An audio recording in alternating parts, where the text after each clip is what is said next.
but then you went too far. When your ship has sailed and all your dreams are lost, everything is wrong.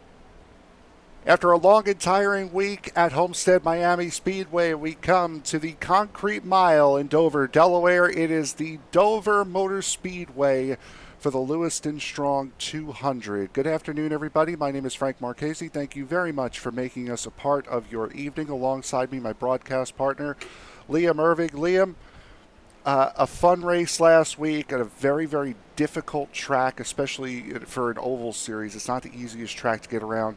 Here tonight, doesn't get much easier around Dover. No, it doesn't. Everybody's looking to put that in the rearview mirror and try to take on Miles the Monster here. A 1 mile track where you've almost got 2 separate corners in each one, and elevation change getting in and out of the corners is going to be a real tough challenge for these drivers today. Yeah, it absolutely is. And I think we've all, as you can tell by the race name, we've all seen a community face a very, very difficult challenge over the course of this last week. And we have our head admin here for the iSNF Cup Series, Miss Rhea Ferris. Rhea, you had some words that you wanted to say before this race, so the floor is yours.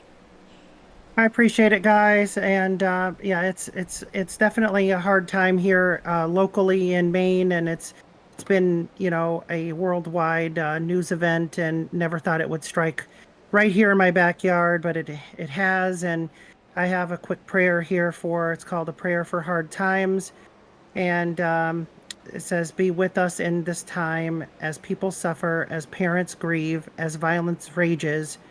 Be with us who feel the pain of loss, who feel anger at injustice. Be with the oppressed and change the heart of the oppressor, for we know that both are joined in their humanity, no matter how often we forget it. Help us remember the hope we had, the hope we have, and the hope we will have. Help us remember joy in the midst of sadness, success in the midst of challenge, and good things in the midst of bad. Help us to be better people, to work for better things, and to create a better world. Amen." Now, I also have some things to say about the league and the people that are in it and how much they mean to me. And it goes back to when I created this league 3.5 years ago. I had the full intention of creating a fun, safe, and accepting environment for all walks of life to compete in iRacing e-motorsports. The idea was to create a close-knit circle of friends from all over the world and form a family-like atmosphere where people would support one another in good times and bad. As I reflect back on the roller coaster of many ups and downs we have faced together in these times, many people have chosen to stay and ride it out because of their loyalty and friendships they formed within our league's community. They come here to have fun and know in their heart the league isn't perfect, never will be perfect, but has the best of intentions. On the contrary, however, it's also extremely alarming and downright sickening to me to see such toxicity, negativity, and disrespect from certain members within the league during times of emotional needs of support. You would think empathy, condolences, and just pure human kindness would take precedence over toxicity. However, it's not a priority to them. Laughs, disrespectful comments, and the wish and hopes for this week's race, the Lewiston Strong 200 at Dover, will be the worst race yet, in quotation marks. A race to honor and memorialize the community in which I live, work, and used to minister on a semi-regular basis, in which 18 of my neighbors tragically died while trying to have fun in their so-called family atmosphere, just like here in iSNF. And 13 more people who have been wounded, some still in critical condition as we speak. The fact I have personally been affected by this tragedy in such ways words cannot describe. Sleepless nights of helicopters with searchlights over my residence in search of this mass killer, leaving for work in pure darkness and fear for my life just to simply walk to my car from my front door for 2 mornings in a row, looking forward to some peace and support and fun in this league in which I created for this simple reason, to being attacked by certain members for inviting substitute drivers and people from outside of our league's community, turning to iRacing brothers and sisters for support and asking for human kindness, has sparked this animosity by certain individuals in our league. It is simply unfair. Individuals who have won races and championships in this league, show skill on a regular basis, and have earned respect on and off the track in our league have failed us. The ones who are here for the right reasons and intentions, to have fun, support the league, have positive energy, love, kindness, and friendship, thank you very much for being here today. My heart appreciates you. We appreciate you. For those of you who are here for all the wrong reasons, that kick the league in the face when it needs support the most, think it's a joke, or are toxic individuals who are full of hate and wish for this to be the worst race yet, and says it should be quality over quantity, I'll ask you to consider exiting the league at this time, because you're not quality. You know who you are, and may God have mercy on you when you need support and empathy in your life someday. Hopefully tragedy doesn't strike your hometown. May the folks who lost their lives, their families and loved ones find peace in this trying time and remember those who are suffering. Thank you to those who are here for the right reasons. The communities of Lewiston, Auburn, Bowdoin, and Lisbon, Maine, including myself, appreciate you so much. Let's have a good race today, and in honor and remembrance of those who paid the ultimate price for having fun. Thank you, and God bless. Thank you very much for that, Rhea. Now you have a qualifying session to get ready for, but thank you very much for those very poignant words that I believe definitely hit home, and thank you very much for that prayer. Yeah, no worries. And have a good race, guys, and we'll hopefully see you later on. Absolutely. That's Rhea Ferris there. And Liam, I don't think it gets more poignant than that. This is iRacing has built one heck of a community, and typically it's leagues like this that got me not only to meet the wonderful people that do these leagues, but also help meet you guys and practice for my career. And it's not meant to be a toxic place. It's meant to be a place where we can just lay back, enjoy, and at least for 2 hours here, just kind of forget the real world for a little bit.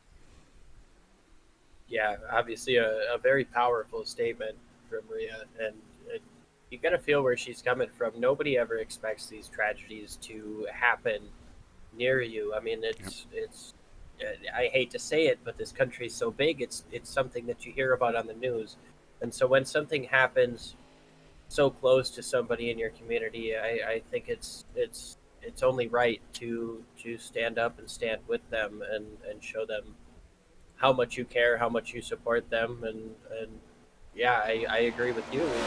We've got a good 2 hours in front of us here where everybody gets to get together, do some racing, worry about who's going to cross that checkered flag first. But it is unfortunate when you don't see that support that you're looking for, and I understand the sentiment that Rhea brought there, and I absolutely do appreciate the prayer.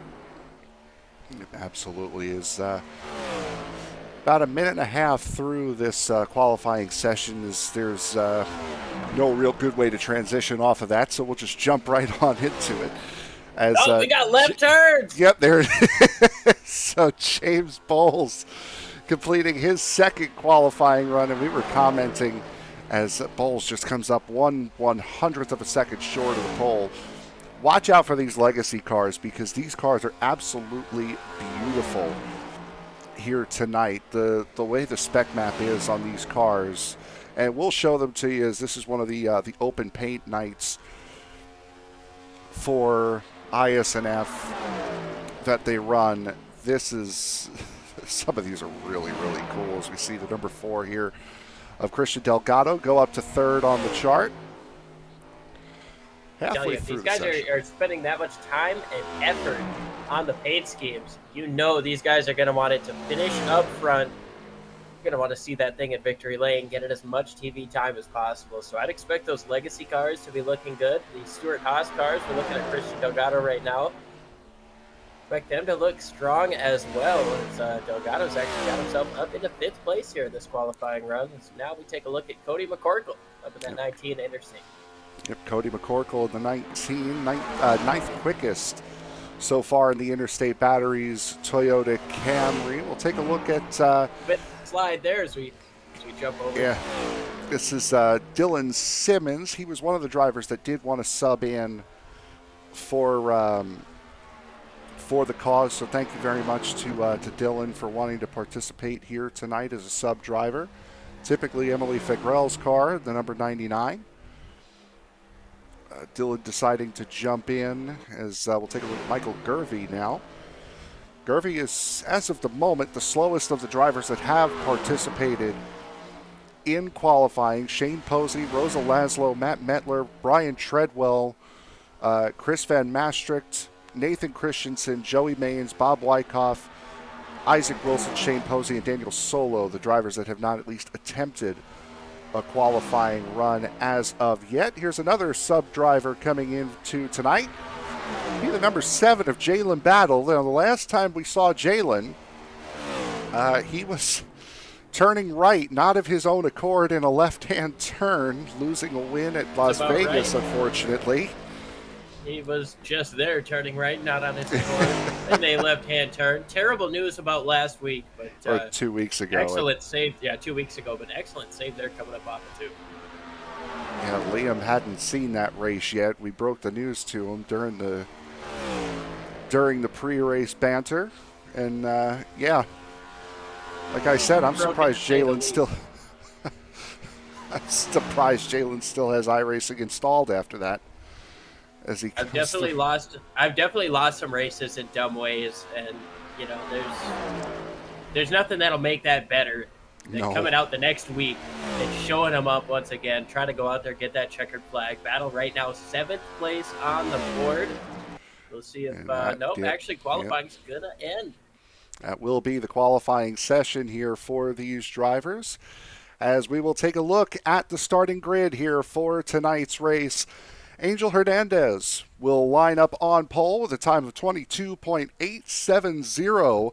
Linus Brostrom, the fastest man in practice, will line up to the outside of row number 1. Marcus Hagman and Alexander Arildson will make up row number 2. James Bowles and Charles Robertson III will sit in row 3. Row 4 will go to the aforementioned Jalen Battle and Dylan Simmons. Row 5 will see Daniel Holmer and Franz Brettschneider. Christian Delgado and William Britton will sit in row number 6. Row 7 will go to Chris Smith and Cody McCorkle. Rhea Ferris and Bjorn Brostrom will make up row 8. Row 9 will see Jared McCauley and Michael Iskander. Tim Collins and Michael Gervey will make up the final row of drivers that did attempt to qualify. Daniel Solo, Isaac Wilson will make up row 11. Joey Maines, Shane Posey, row 12. Chris Van Maastricht and Nathan Christensen in row 13. Row 14 will go to Matt Metler and Brian Treadwell. Bob Wyckoff and Rosa Laszlo will make up the 15th and final row. The final drivers, the final 10 drivers, lining up via their iRating after not putting down a qualifying time. Weather conditions here for today's race. We are getting towards 4 p.m. in sim time. 6-mile-an-hour winds blowing westward. 72-degree ambient temperature. 77-degree track temperature. So it is a cooler day. So whatever little amount of grip that this concrete is going to provide for these drivers tonight, they're going to need every bit of it and hope that track temperature keeps going down, down, down. You know, the lower the track temperature gets, the better these tires are going to handle. The more shade we get as we get later on in the evening, that's even going to help. That's going to help even more. Guys have a tough task in front of them, though. I believe they're only going to get 5 sets of tires here, so depending on how cautions fall, we'll have to see when these guys come in to take their tires. And speaking of cautions, another thing to bring up here, this being a mile-long track, mile-long or shorter tracks here in the iSNF schedule, we are going ahead and skipping stage breaks. So we're going to award the points at the end of the stages, but we're going to keep on going if there's no incident. Yeah, so what's going to happen here is admin cautions will be in effect here for this race for any racetrack a mile or shorter. Admin cautions will be in effect. Single car spins down to the inside, for the most part, will be ignored unless they're in a dangerous spot. If a caution comes out somewhere near a stage break, then that will be the stage break. But just like we saw with the road courses in real NASCAR this year, no stage breaks, no cautions for those stage breaks. We are just going to roll right through. And tonight, those stage breaks will be at the ends of lap 60 and lap 120. So once we get to the end of lap 60, whether or not there's a caution, doesn't matter. We will get the stage break. The thing to keep in mind, these guys have 60% fuel limits, so that final stage, 80 laps, that might be a tough ask. It absolutely is.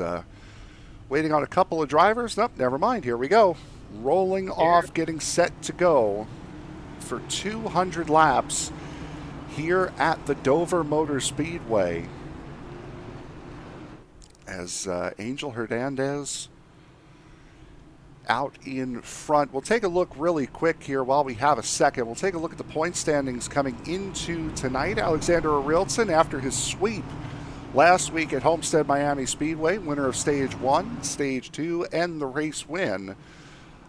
Coming out of here with the points, coming into here, I should say, with the points lead, Angel Hernandez starting on pole in second. Linus Brostrom starting on the outside front row in third place in points as we get set to roll off. Marcus Hagman up here in the top four, up here in the top three, as a matter of fact, as well, starting in third.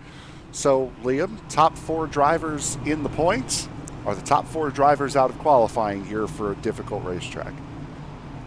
And I tell you what, if you're somebody who wants to make their way to the playoffs, that's not what you want to see. We've got this one, and we've got next week before we set the stage for the playoffs for the championship for 2023, I guess, season B. Season 6 for iSNF. Season 6 in total for iSNF. So these guys are all trying to get ready to set the stage for a champion, and these top four looking to play spoiler for anybody on the outside looking in. Yeah, they're not doing half bad, I would say, as looking through, getting set to go green here. Just this week, and Phoenix left next week. And then after that, the playoffs begin. Iowa, Chicago, Atlanta, Auto Club Talladega, and then Kentucky to close out the season. 2 more chances to go to lock yourself into the playoffs via a win. Liam, they're coming through 3 and 4 now. Take us away. I tell you what, the anticipation is through the roof for me, for you, and for all these drivers. When the pace car makes that hard left turn into the pits, here's that reminder to adjust your safety harness, wipe that visor. Grandma, I don't really know what to say to you right now, but it's showtime! Green flag is out. We are underway, and the top lane stays put together quite well as Angel Hernandez now fights back forward on the inside. Single file up through the top 4. Battle for 6th place now.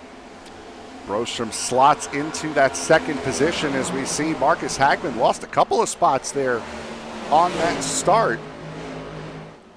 Fighting and now holding that 5th position in front of Dylan Simmons. There's that legacy car that I was mentioning before. Look at the beauty of that, the way the red pops, the spec map on that car. It looks so good.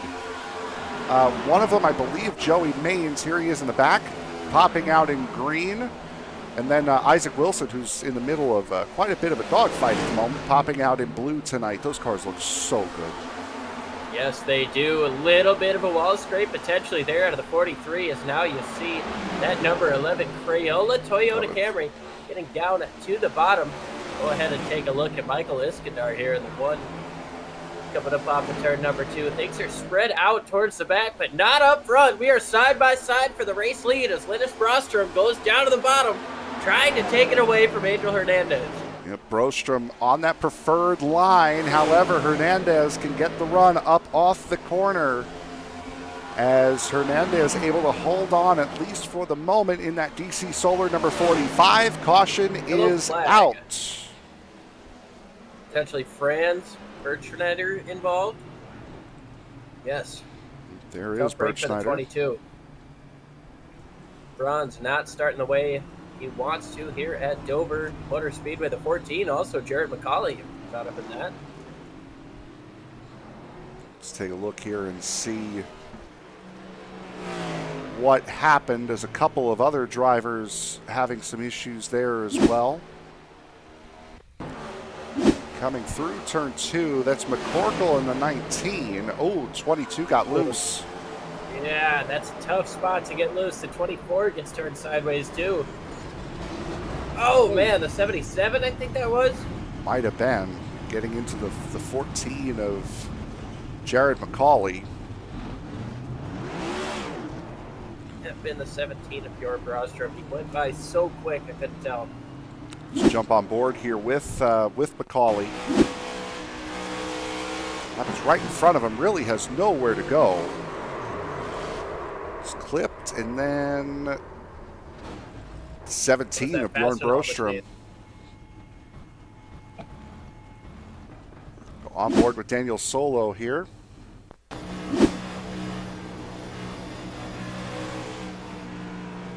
Watch out. Ooh. Man. He was lucky to stay down on the bottom, and you see the 14 of McCauley get hit there. You can see just how close that 24 was to getting hit. The car in front of him got taken out by a car trying to avoid it. I don't know. Obviously, iRacing is different from GTA, but some people see that gap in the middle. I would hope might so. think it's going to open up. I mean, and around here, I mean, it gets brought up every single time NASCAR comes here, but this is what you would call a self-cleaning track. It's high banked all the way around. So wrecks do end up falling to the bottom of the racetrack more often than not, and unfortunately for the 17 of Bjorn Brostrom, there you see him up there at the top of the screen. That one did not fall down to the bottom fast enough.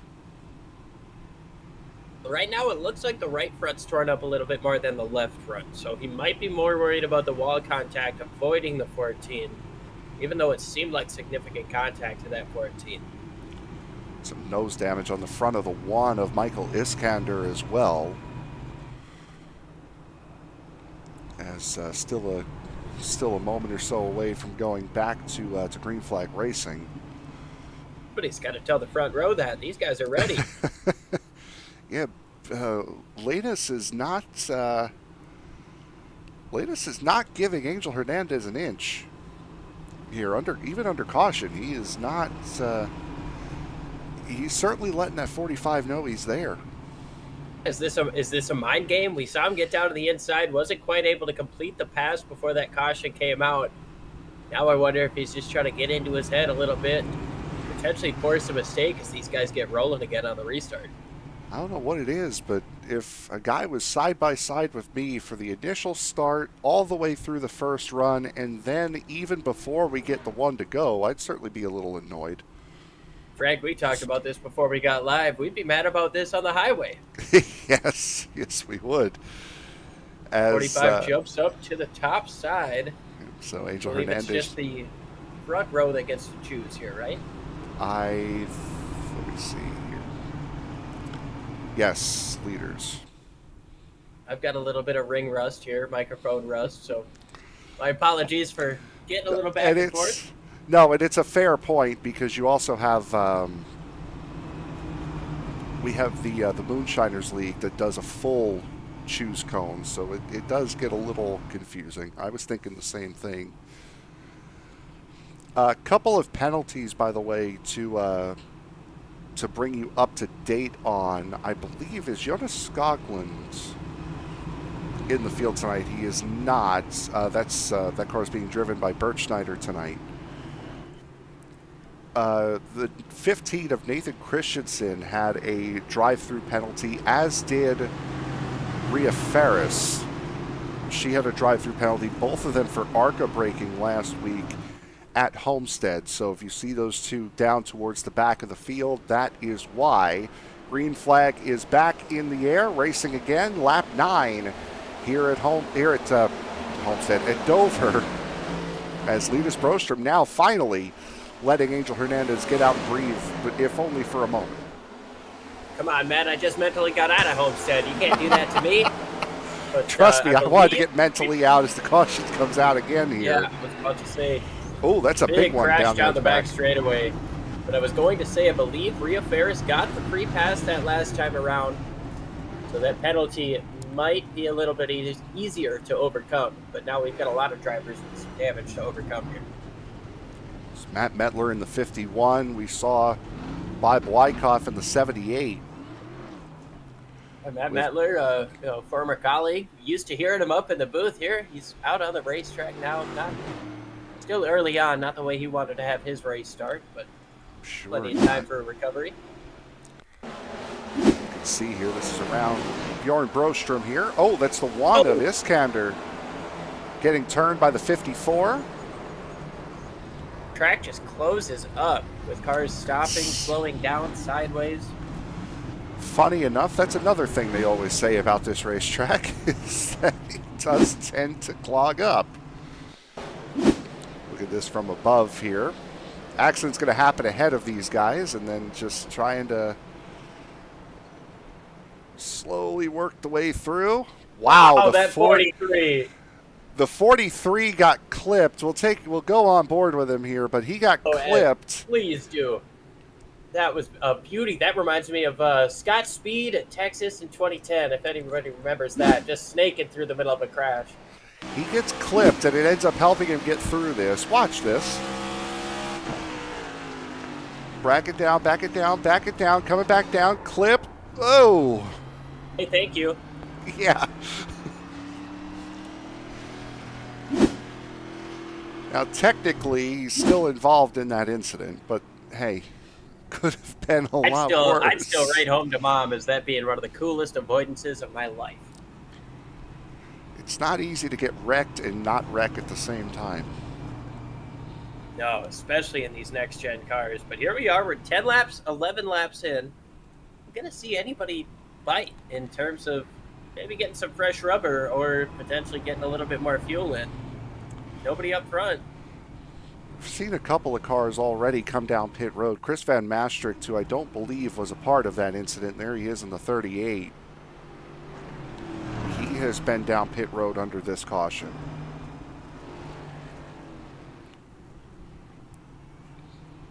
Matt Metler, we know, has been down pit road. Bjorn Brostrom, Franz Bertschneider. Like, is that McCauley or McCorkle down the inside? It's Cody McCorkle coming in again to repair further from the first incident. McCorkle was just stuck there on the bottom. Nothing he could do with that first deal. We're going to see a lot of that, I think, coming up off of these corners, especially on cold tires. Coming up off of these corners, you almost jump up. There's an elevation change, go up a little bit of a hill, and that can really upset the rear end of the race car when you get up across the crest of that hill. You're at the absolute minimum point of the weight on the back of your car, and if you're behind somebody, your downforce is going to be limited, to say the least. So, I mean, that's a really tough spot for a lot of these drivers. We've seen now 2 cautions happen because of that spot. So. We'll definitely be riding on board with some drivers as they go falling down the hill, going into turn 1 and jumping up out of turn 2. those elevation changes are certainly more notable down on the 1-2 end, the north end of the racetrack. As we had one driver not start. Rosa Laszlo in the 77 did not take part in the start of this race. Tim Collins done after 9 laps in the 54. He was another one of the drivers that decided to sub in today, racing for the cause. And then Brian Treadwell in the 48. He was subbing in today as well. He made it 2 laps before retiring in the 48. So 2 retirees. One did not start, as Angel Hernandez chooses that outside line again as we get set to go back green flag racing on lap 14. Certainly do. These drivers up front anticipating. We say that a lot. Anticipation, that's the biggest thing on these restarts, to try to anticipate when the green's going to come out, when the leader's going to go. That pace car makes a hard left turn. Top side, number 45 has the advantage. A big push from that number 8 machine.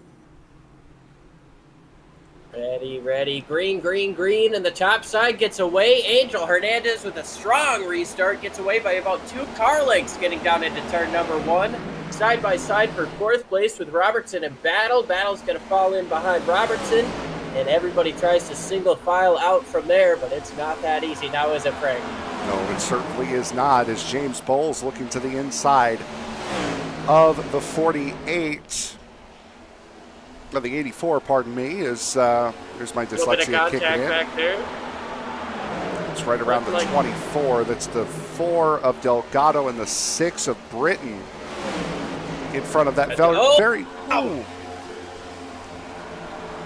Big time save there out of William Britton. He keeps on going to Crayola 11 right up next to the wall. That Shane Posey trying to take advantage of this, and he's going to be able to. No, maybe not.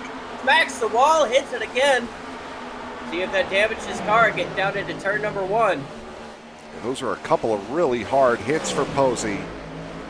There's a couple of drivers trying to work their way back up through the field after earlier incidents. They can look back up front as Marcus Hagman's going to go around, coming off of 4 to the inside wall. Stay straight, we stay green. What a camera cut by our producer there, Frank Marchese. You're welcome. Phenomenal in the radio booth, even better in the production booth. Glad to have him here. It's Marcus Hagman doing a great job recovering that little bit of inside wall contact. Couldn't quite do the Jimmy Johnson save, but he's going to get away from here with minimal damage, be able to continue on over another caution, and probably get himself some new tires. Try to see that again here. Looking for the number 5 of Hagman. This is coming through 1 and 2. Wonder if there was contact there with the 99 behind him. That target machine getting closer and closer in the rear view. Trying to look for, is there Simmons? Is there contact? Yep, looks like it. A touch. That's one very nice thing about this next-gen car. You lock the brakes down, it tends to straighten the thing back up, as Daniel Solo and that very familiar Rainbow Warriors number 24 getting around Joey Maines in the 42. I try to bring the success of 1998 in that Rainbow Warriors machine as Danny Solo. He's up 11 spots from where he started, the 21st position. He's up to 10. Just got around that 42 of Joey Maines in the beautiful Pokemon paint scheme that we talked about before. Now he's setting his sights on the 4 of Christian Delgado. Oh, and sideways goes the 11. That was Shane Posey. There's also a car up in the wall coming up off of turn number 4. Tell you what, Frank, these things happen real quick here. Yep, certainly is. Charles Robertson, the 3rd, looking to the inside of Alexander Ariltson. A little bit of a wiggle out of Robertson keeps him from clearing the lane. And Robertson will have to wait and try again. Ariltson still pushing on that outside line. Bowles kind of deciding which lane he wants to go with. Hasn't necessarily decided yet, as those two are leaning on each other going into turn 3. Man, these guys were on each other's doors getting down into 3. That's going to give the advantage to the 20. Unfortunately, Alex Aronson is now under fire from the 80, or from the 84, who seems to be a lap car. Oh, 84 is fine. 84 is up in 4th position now, clears the way. Oops, sorry there, James Bowles. I was looking at the wrong monitor, but a little bit of radio chatter coming from, I believe, the 8 saying you were not clear there, bud. So potentially some aggression coming out early here. Lap number 24, not even halfway through this first stage at Dover. The other 2 legacy cars getting around the 24, as well as the 6 of William Britton. You mentioned the success of 1998 for that car. Back when NASCAR was fun, that 24, sporting the red number on top. Liam, what was that for? Man, that was the old Noble 5. Attaboy. Yes, sir. I actually have a banner of that. There you go. The Noble 5, the $1 million prize. I think it was from the 2000 season. No, that was the late 90s. Really, was drivers that were eligible for the Noble had those red numbers on top. Isn't that why Earnhardt had an orange number on top of the? Yes, it was. That was a Noble race. Yes, it was.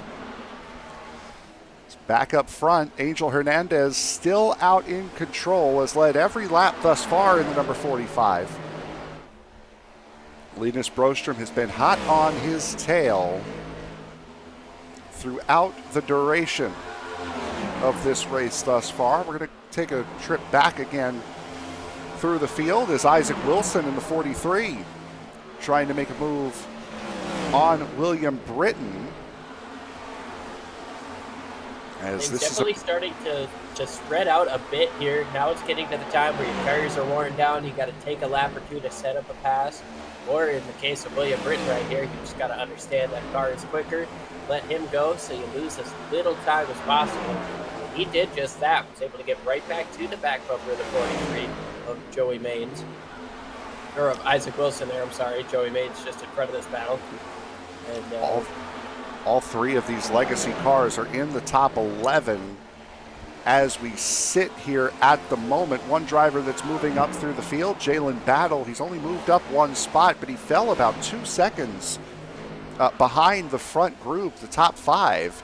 He has now caught back up to within 3/4 of a second. So that number 7 is on the move. As Alexander Rilson, go ahead. Yeah, Jalen Battle chasing down this battle up in front of him as Arilton gets down to the bottom of James Bowles. He's closing in on these guys in front of him. In terms of the last couple of laps, though, the leader, his biggest worry has got to be Jason Bowles in the 84. That's the 5th place car right now. He ran a 23:01 last time compared to a 23:05. Now, a couple of guys have been just 100th here or there quicker. Nobody has been close to the half a tenth of lap range like that 84 car has. Starting to slip back a little bit right now. As you mentioned, these tires are starting to wear on these cars. Battle for 12th. William Britton trying to hold on against Jared McCauley. Remember, McCauley went around earlier on, right around here, as a matter of fact. And he will dive under Britton for the spot. Just as I was talking about lap times, Angel Hernandez goes and puts the fastest lap of the field so far. And now as they update once again, Linus Broström, we've got a spin down the back straightaway. It's the 22 of Franz Bertschneider, and again, this is an incident. Off to the inside, out of the racing groove. These guys don't want to throw the yellow. Yeah, this is why they have the admin cautions here for mile racetracks and shorter. Incident like that would have broken up the flow of the race. They're trying to avoid that. See what happens here. Battling right behind Rhea Ferris. Does the 38 get involved? Maybe a little bit. For a lot of it. I was trying to be charitable. Obviously nothing malicious there. Just kind of got up in there coming up off the corner. Couldn't get off of him. But 22 is going to continue on, try to stay out there. He lost a lap. Going to try to keep that damage to a minimum and hope for a caution flag to get that damage there. Battle for position. This is for the 4th spot as Alexander Arilson dealing with Jalen Battle. Battle has gotten around James Bowles as Bowles has really started to fall off the pace. Now coming under fire from the 9 of Daniel Holmer. As Holmer currently occupying the 7th position. Battle and Rieldson. There's Battle getting past the 8. 8 will tuck up under and behind. Jalen Battle up to 4th. Just like you got some smoke. Oh, that's 17. That might bring out a caution. He's up against the wall. Nope. No, he resets, gets off the track. We're going to stay green, but I was just getting ready to say Jalen Battle, like you were talking about before I tried to bring up stats, is back to being the fastest car out on there. Oh, what a save there by the 38. And right in front of the leaders, too. That's Chris Van Maastricht in the 38. And boy, oh boy, that was a big moment for him. Tell you what, you get 5 sets of tires in the pits. This is a good spot to split this race up. It's a lap before. You can see this is where Bjorn Brostrom gets knocked out of the way by the 15. Harris got a piece of that as well. There's Rhea right in front of this. There's the leaders behind, by the way. First and second, trying to put these two a lap down. And too much of a push. Snap loose. It's a hard clap to the inside wall.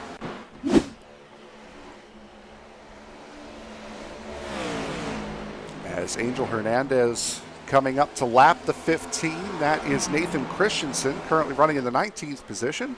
Nice paint scheme on that number 15. Very, very fitting with Halloween coming up on Tuesday. Battle for 3rd place as Jalen Battle moves to the inside of Charles Robertson.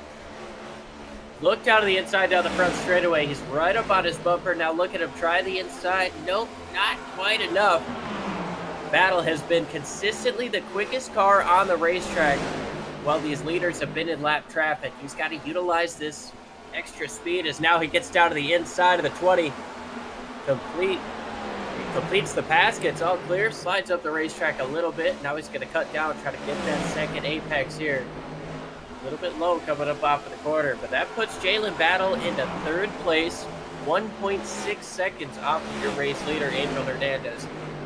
Linus Rostrom in 2nd place. Ooh, close moment there between the 3 and the 15. Linus Brostrom and Christensen. Christensen right now the first car not on the lead lap in that number 15. Take a look a little bit further back. This is Daniel Holmer going to the outside of Alex Rieldson, the two Swedes. And Holmer has the position quite fair-handedly just behind them.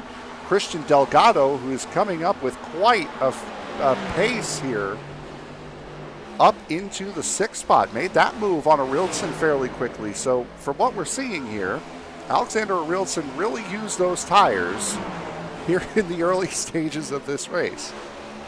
Yeah, it's definitely looking to be a race of comers and goers, and I love to see that, especially at a track like this.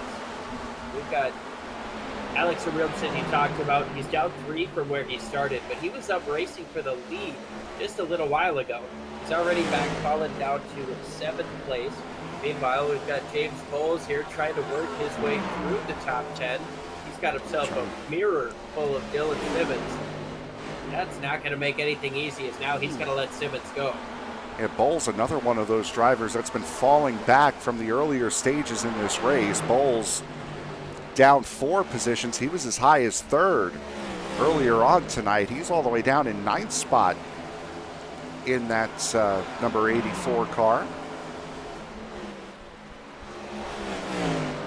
As battles are starting to thin out here, as Angel Hernandez has now opened up a 1-second lead on Linus Brostrom, as those two have now gotten through lap traffic. Hernandez can kind of focus on his line and his race a little bit easier now. Jalen Battle has also gotten through the lap traffic.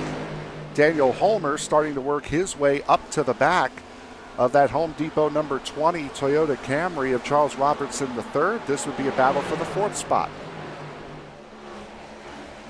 Things definitely starting to heat up here with Daniel Holmer right behind Charles Robertson. Trying to set up the same run that we saw Jalen Battle do just a couple of laps ago. Looks down to the inside. He has the space. He's going to have the grip down on the bottom to get side by side. Oh, almost into the wall. Might have been a little kiss there out of the 20 there. Robertson is going to stay right up on the door, getting down into turns number 1 and 2, but not much he can do there. But number 9, Daniel Holmer, into 4th place. Daniel Holmer has been moving up quite rapidly as this run has gone on, up 5 positions from where he started, up into the 4th spot. Another guy who's been moving up quite quickly is the number 4 of Delgado, as he gets to the inside of Robertson going down, coming out of turn 4, as Delgado works his way up into the top 5. Those two are on an absolute mission. Still not the fastest cars on the racetrack. That would go to the man hawking down the 2nd position, Linus Broström. That's Jalen Battle. Has been consistently quick throughout the long run of this race. Once we got past those first couple of cautions, Jalen Battle has been the one to watch. He's closing down on Linus in front of him, now a quarter of a second. You can see just how differently he's attacking this racetrack. He's sliding up a little bit in the middle, getting a later apex. And Frank, we talked a little bit about this before the race starts, but this type of racetrack, the way these corners are set up, you almost have to hit a double apex. Jalen Battle seems to be doing that better than anybody else right now as we stay on board and see just how much his line differs and how much time he gains on this 3 in front of him. Watching the move here coming up off the 4. A little bit loose there out of Battle.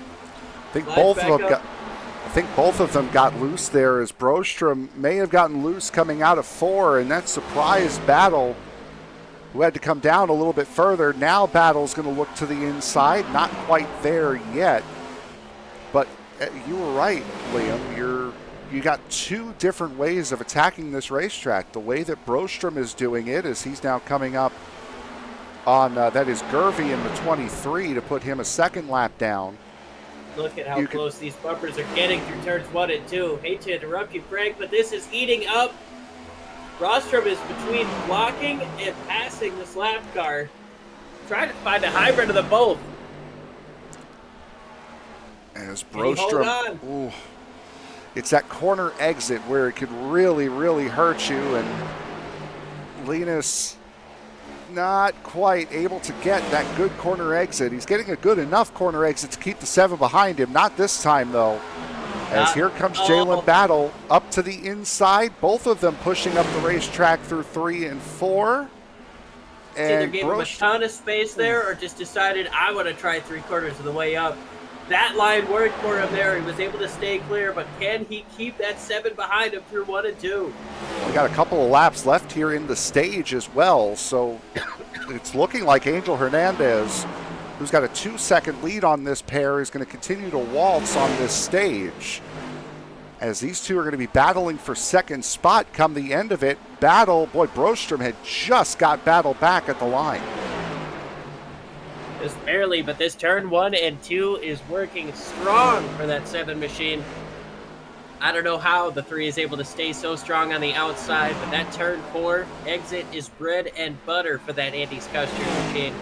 Not gonna be this time though, as clear into 2nd is Jalen Battle. We've only got 4 laps to go left in this stage. Gonna be 3 when the leader takes the next lap. But 2.5 seconds now is the gap between 1st and 2nd place. Up from almost, I think it was around 1 1/4 before those guys got to battling. Oh! This is a battle this is a battle just for the last couple of spots here in the top 10. This is 8th, 9th, and 10th. Currently seeing on screen, Mover Rildson back to 10th. Solo 8th, Simmons in 9th. As Solo trying to move back up through the field. Rildson and Bowles trying to stop falling through the field.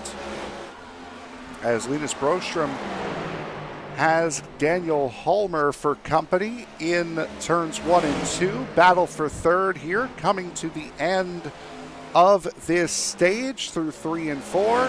It is going to be Angel Hernandez coming off of turn 4 from pole, leading every lap. Angel Hernandez will win stage number 1 and get some much-needed stage points out of second place in points. Jalen Battle second, Linus Brostrom third, Daniel Holmer fourth, Christian Delgado fifth. We continue on from Dover Motor Speedway. On the other side of this break, we'll be back right after this.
Dover Motor Speedway in Dover, Delaware, working on lap 69 of 200. Stage 1 is in the books.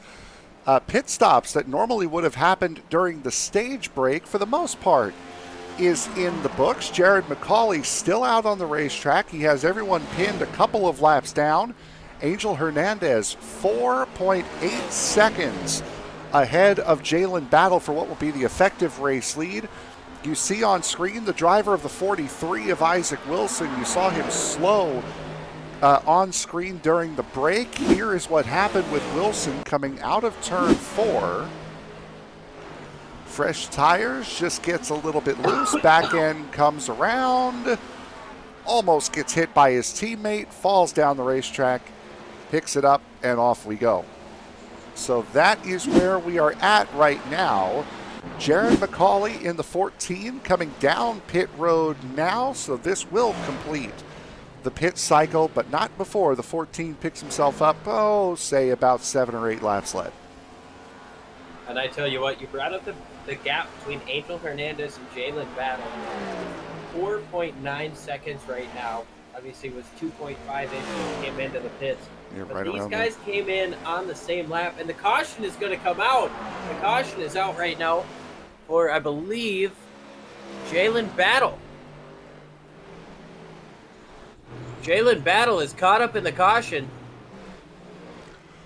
A lot of right front damage on the 7 of Battle.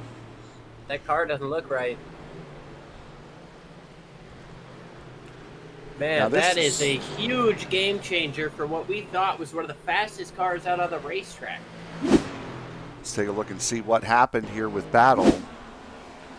Isaac Wilson gets loose off of 4 again, and Contact from Linus brings him around. And watch he's coming back down. Right into the racing lane. They had to throw the caution for that. It's one thing if a guy is off the track or off the racing line on the front straightaway, but when somebody is right at the perfect entry point to the corner, you absolutely have to throw that. Linus had nothing he could do there in the number 3. They're both trying to avoid the incident. 7 got a little bit loose, and that's a very, very quick reaction time from an amateur driver that you're asking for there to not get into him. So Battle goes around. Isaac Wilson in the 43 goes around again. I would even say that's a tough spot for a professional. I mean, we've seen guys up the Cup Series in similar spots wind up in the same position, try to check up for a wreck, get up into the back of somebody, and end up making something bigger. It's kind of it's a part of racing. You kind of call it a racing deal, chalk it up to that. But now this is a problem for a good majority of the field. When the caution came out, only about 11 of the cars that came down pit road under green got their laps back on track when the 14 came into pit. And look at where the 45 is. He is right behind the pace car, which means there are no wave around cars. So drivers that had gotten caught a lap down under the green flag pit cycle are stuck there. That's a good strategy call out of Angel Hernandez here up front. Don't take the pit stop here. If everybody follows you in, then you've got a bunch of guys who have the chance to stay out and get their lap back. Don't give them that opportunity. Stay out here, keep on trucking, and you've only got 11 cars, 12 cars on a lead lap after the free pass.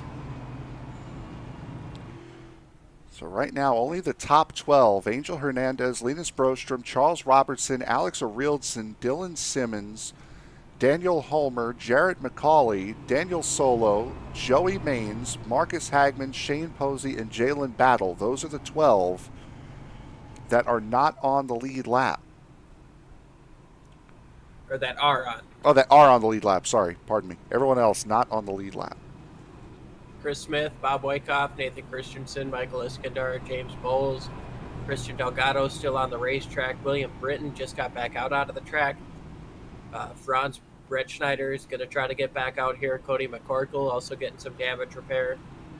Michael Gerby in 22nd. Isaac Wilson in 23rd. Rhea Ferris still on the pits right now, unsure of if she's going to be able to get back out of here.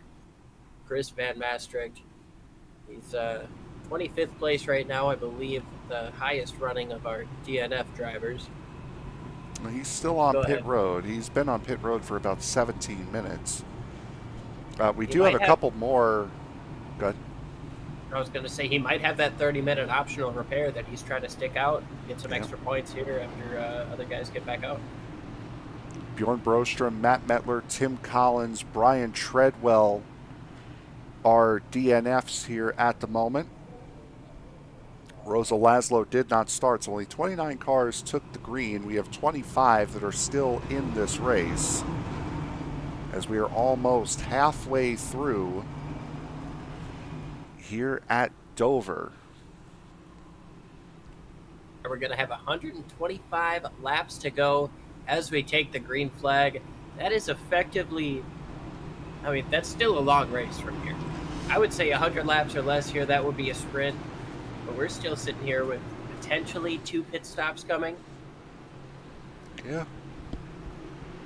Who's going to make the call to split the stages into, or split the stints into 3 equal parts? What are we going to see here?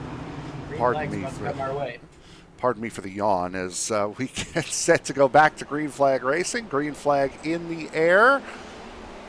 Frank, ain't nothing yawn worthy about this race. No, absolutely not. Back in the air is second place. Alex Aronson has a mirror full of his teammate, Linus Brostrom, side by side, coming up out of turn number 2 for 7th place. With Danny Solo trying to take advantage of that Crayola machine's bad quarter exit coming up off of 2, but things just happen so quick here. Shane Posey able to get back on the throttle and now get under fire, get to the attack of Daniel Homer in front of him, almost into the rear bumper there, coming through turns 1 and 2, coming up off though, unable to set up that run. Look a little bit further back. Jalen Battle looks to be in the midst of, oh sorry, that was his own battle. Yep, he is in the midst of a little bit of wall contact there. That was the 23 of Gervey in the back there, getting into the wall as Jalen Battle trying to hold off Marcus Hagman. Hagman quite a ways back. There's Marcus Hagman in the 5. He is the last car on the lead lap right now in the 12th position as Angel Hernandez and Linus Brostrom continue to show the way here at Dover in the early stages. Alexander Arilson, Dylan Simmons, Charles Robertson there as well, top 5. A good recovery here for Alex Arilson. He was falling back. Oh, big slide there at Linus. Gets sideways coming up off the floor. Good recovery. He doesn't lose a spot, but we're talking about the 8 machine. He fell back quite a bit before that caution came out. Now he's back up into 3rd place. It'll be interesting to see how much fall off those tires have. If maybe they made an adjustment, or if maybe the driver inside has to try to do something a little bit different here. But absolutely. Next stage sidetrack. Oh, sorry. To sidetrack myself, I've been trying to figure out why is the name Angel Hernandez so familiar to me. And well, it didn't make sense because this one that we're watching right now isn't blind. I'm missing it. I'm sorry. Is there not an umpire named Angel Hernandez? Oh, yeah. Oh. He's just terrible at his job. We've got a very good Angel Hernandez leading this pack right now, and he's absolutely showing us what they're capable of. That was very, very good. Caught me completely off with that one. It's Joey Maines trying to keep Jalen Battle under cover as the man from Michoacan has had this race completely wrapped up from start to finish here so far. Oh, but we've got problems to the back straightaway. Homer gets turned around. That might be a caution. No, we're staying straight. We're staying yet. green. Man, I tell you what, if he would not have gotten straight right when he did, they would have had to throw it. But he was able to get in a nice recovery there, and look at him getting on, racing for position with these guys like nothing ever happened. It was a dignified little spin there for the number 9. Ooh, he might have something wrong with that car. He's sliding around. Might just be nuclear warm tires right now for the number 9. That might be his biggest problem, as we'll take a look back and see what happened there going down the backstretch with Daniel Homer. This is going through 1 and 2. Shane Posey coming up, got a very good run, and unfortunately got a little bit too good a run. Wow, Joey Maines. 42. If he can go on board with the 42 here, if he would have not made such a great avoidance here, we probably would have seen another caution flag. Here we go, on board with Joey. Whoop! Real quick heads-up driver there. It's the power of the green Pokemon there. I was always a Pokemon Emerald fan. That was my favorite. I was never a Pokemon guy, to be perfectly honest. As Charles Robertson and Dylan Simmons swap spots. 20 and 99. It's a battle battle for 4th place. The 20 car was working him through the last couple of laps, finally able to set it up over Dylan Simmons. And now that he's in front, he's starting to gain a little bit of track position, starting to worry about that number 8 on the 20. About a half a second back, there's Shane Posey and Jared McCauley for 6th spot, and then it's 1.8 seconds, helped of course by the spin of the 9. 24 of Solo, the 7 of Battle, Joey Maines in the 42. That is 8th, 9th, and 10th. Stage break is going to be at lap 120. So that's when we expect our next set of pit stops. As this group once again closing in. No stage breaks here on the mile. Well, not the caution, but it will be the stage. It'll be the end of stage 2. But yeah, you are absolutely right. Expect guys to stay out to try to get as many points as possible. Maybe some guys are thinking they've got to right. Ooh, look at this battle here as Posey gets in there deep. 14 almost into the back bumper. Posey getting blocked a little bit down the back straightaway, kept his foot in it with that great run out of that Crayola number 11 Toyota. As now we ride off the back of him. Take a look at that 14 of Jared McCauley following on through. Just hear the throttle work out of the 11 of Posey here.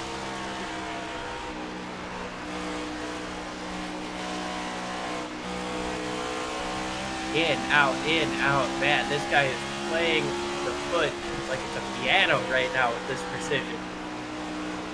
And that's how you have to do it around here. It's such a difficult racetrack, and I mean, we know, we've both raced here in sim. It's very, very inviting to want to really drive and power off of these corners, but these walls coming out of 2 and 4, they come up on you so quick. It's almost like they move in on you at times, it feels like. So you can't be too anxious, as fortune favors the patient around this racetrack.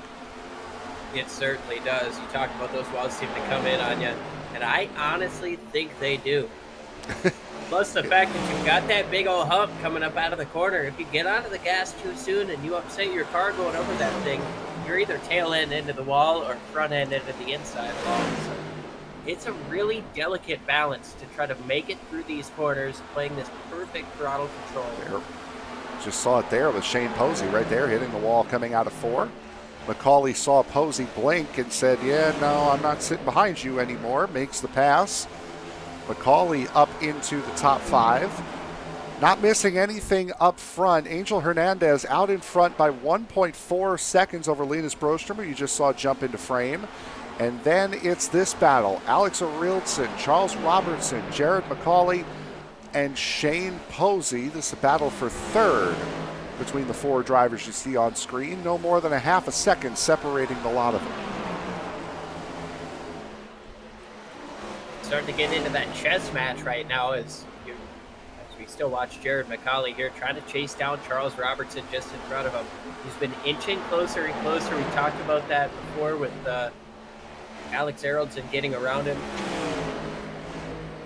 Tell you what, Alex is still sticking with these guys. He's now the move to the inside for the 14. Going to slide up the racetrack just a little bit. Not enough to get to the inside of the 20. Man, he tried it. He looked, he tried, he had the space. Not quite enough because he's going to try a lane up this time. That 8 car just in front. Not going to allow him a whole lot of clean air up to the nose of that machine. And all these 3 closing up together. Tell you what, some of them, somebody's got to come out. So I'm sure somebody will. Is Arildson looking like whatever ailed him in the first stage is not ailing him now, as McCauley no longer has Charles Robertson ailing him. Up into 4th, back end comes free, now has to do the work over again. Right when you finish the report, I accidentally hit delete all, and that's exactly what happened to McCauley. He just finished the pass and then gave it right back.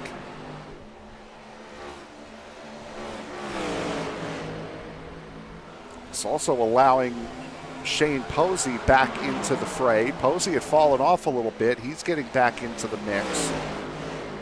A little bit further back, we saw Daniel Holmer spinning backwards earlier on. He is now chasing the 42 of Joey Maines. This is for 9th spot as Jalen Battle's slow down on the bottom. Definitely not what he wants to see after such a promising start to this race. Jalen Battle right now sits in 12th place. I believe the final car on the lead lap. Running slow right now. He's got to be desperate for a caution. And there it is. The caution has just come out. Jared McCauley with an issue. Charles Robertson destroyed the front end of that car. I did not mean to do the announcer's jinx right there. Massive problems down the front straightaway have put us under yellow. Jared McCauley with huge damage. He is out of this race. Whatever happened between those two, which we'll see on replay now, it was not a light hit. Let's take a look and see here what happened with Jared McCauley. This is coming off of turn 4. Oh my. Potentially a misjudgment there out of the 20. Trying to cut in behind the 14. Ends up right hooking him head on into the fence. And that, I know it's just a sim, but that is still a scary sight. As Tony would say, that was, my goodness. That was our first, thank God this is a simulator moment of the night. If you could, go on board with the 20. I wonder if there was some netcode involved. It looked like there might have been on that last clip that we just saw on board with Robertson here. The initial send up the track was due to netcode. I don't know for sure if that was, if that would have prevented the crash had it not been there. It didn't look like it. That looked like one of those netcodes where we were going to crash either way. Boy, just how quick that turn to the right. McCauley had no chance. Yeah, neither one of them really did. I mean, yeah, that's just a tough deal. I hate to pin fault, but I would have to say a misjudgment there on the 20 as he's trying to get back in under the 14, potentially trying to cross him over. Just didn't quite have the space that he wanted. So, tough break for both 14 and the 20 machine. I don't think either one of them are going to be able to continue. Talking about Charles Robertson. Yeah, McCauley, I would venture to guess that McCauley is done for the night. Robertson is in pit road. He won't be continuing any further for a win. At least he could try to salvage some points. As 3 cars electing to stay out here for the moment. The 4 of Delgado, the 19 of McCorkle, and the 6 of Britton electing to stay out here. Bob Wyckoff and I believe,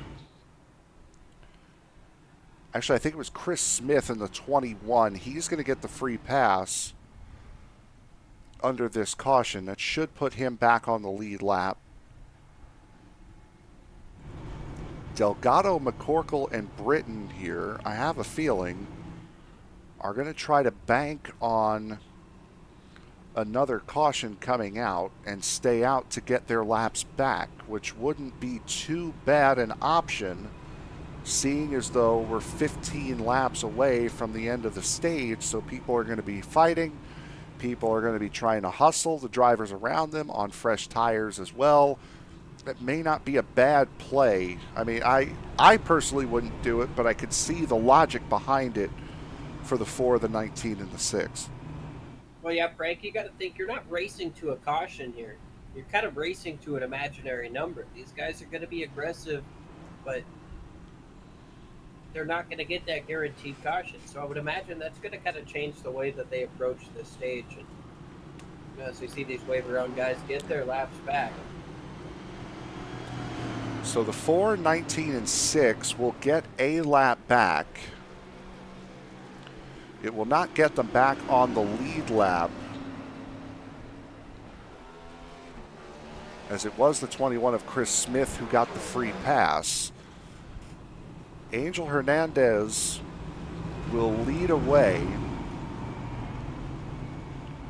And again, we're going to have 14 laps to go before we get to the end of this stage. And as Liam correctly pointed out, it's not going to be a caution at the end of that stage. But the stage points are still very much up for grabs, so they're going to be fighting as though there's going to be a caution. And like I said, that's probably what those three drivers who just took the wave around on 30-lap older tires at this stage are probably banking on.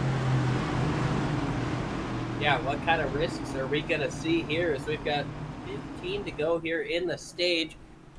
Pace car's already made that hard left turn. Angel Hernandez in the helms, and wow, the outside lane has a struggle. Shane Posey did not get the restart that he wanted there, and that's going to allow the entire inside lane from about 5th place forward to get past him. Jalen Battle up into the top 6 right now. Angel Hernandez with a strong, commanding lead over that number 3. We've seen the 45 at 3 run 1-2 for a long time today. I'm not surprised as into the wall again goes Posey. Not surprised that we're seeing those two up front, but Posey right now, he's struggling. Yeah, that was another hard hit to the wall. That one will probably do some damage to that number 11. And especially in these corners, I mentioned those walls jumping out at you. In these corners, you feel like you have all the grip in the world right up until the point when you realize you don't have enough. And by then, it's too late. Around in the back, that's the 84 of Bowles spinning. And there was the caution that those wave-around cars were banking on. Was exactly what they needed. They can come in, get fresh tires now, and try to contend for the free pass position moving forward. However, for James Bowles, not at all what he wanted. The car doesn't look to be too damaged. But, you get a crash like that right up in front with a restart. Well, let's take a look here. It's a little bit further towards the back. Just gets sideways. Yeah, he got loose. That was Gervey in front that got into the wall. Yeah, he got loose, and that car was already gone by the time Michael Iskander comes along and gives him a little bit of a nudge here in the one. Let's take a look and see. All these guys are racing for position, by the way. They're not on the lead lap, but they're all on the same lap to each other. I wonder if Iskandar is deemed to be in the yellow for that. That takes away.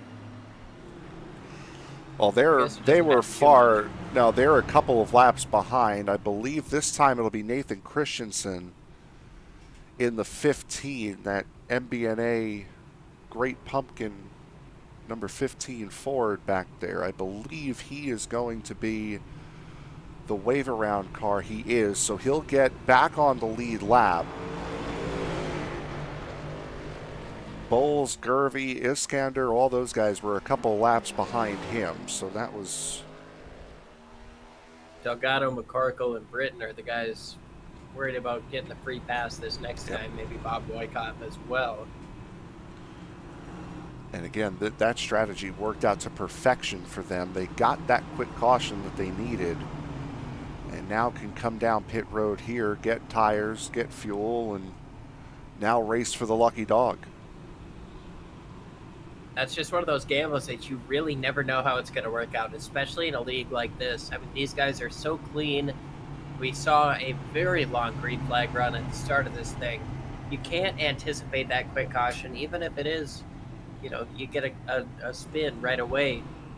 So, I mean, these guys definitely got the right end of the stick here, as you see 9 of them, it looks like, coming in to get some fresh tires. Here they come. All the lead lap cars stay out. Lappers come in. So that's Gervey rolling slowly on pit road in front of them. Not to say that they're not rolling slow enough. It is a 35-mile-an-hour pit speed here. It's one of the most difficult pit roads to get on, which makes it really not fun. It's one of the slowest pit roads on the NASCAR circuit, which makes it even worse. And because of those two factors, it makes it feel like the longest pit road on the NASCAR circuit, which makes you want to pull your hair out. It sure does. These pit boxes are outrageous to try to get into. And when you deal with coming into the pits, Forget about 30 the other pit cars on the boxes. racetrack. Forget about the pit boxes. Just the pit lane. It's seemingly impossible to get into. So I've never been to Philly, but our good friend Dave Rigo probably compare it to one of the expressways through there. I don't remember the name. If he's watching, he'll tell us. But well, also part of it is you're going from an asphalt pit road. The drive lane is asphalt, trying to come to a stop at a concrete box. So that's where the difficulty of the pit box actually comes in, is because you're changing surfaces, and those two surfaces don't react. And those two surfaces don't react the way you think they do. We've got a little bit of confusion, it would seem, up front here. Looked like the 8 wanted to get down to the inside, but maybe that's just the game he's been playing. He's been running that apron here under yellow. Well, the only one that matters right now is the 45 and what lane he wants, and he's chosen the outside as Hagman. Yeah, they're certainly playing a game. I don't know what they got going on, but I'm sure they do. So we'll see how it plays out.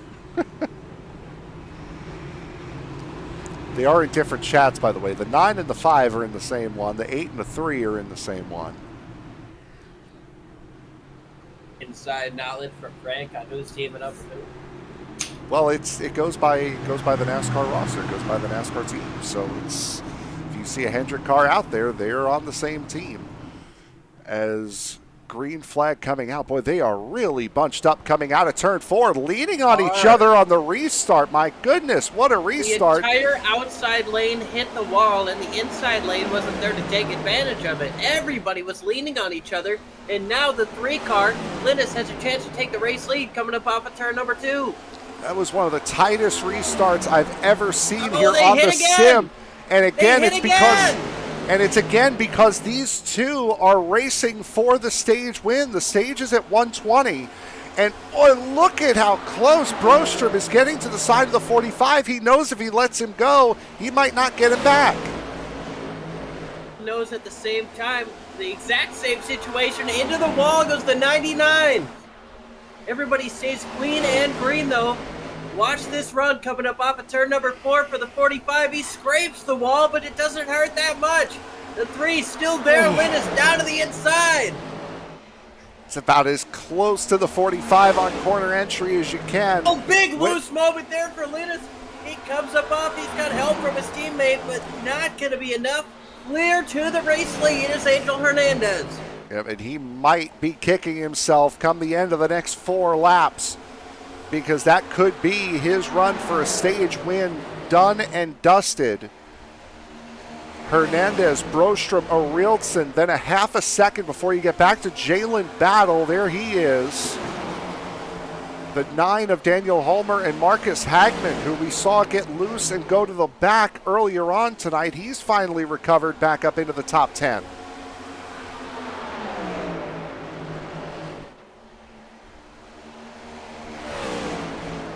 Hernandez.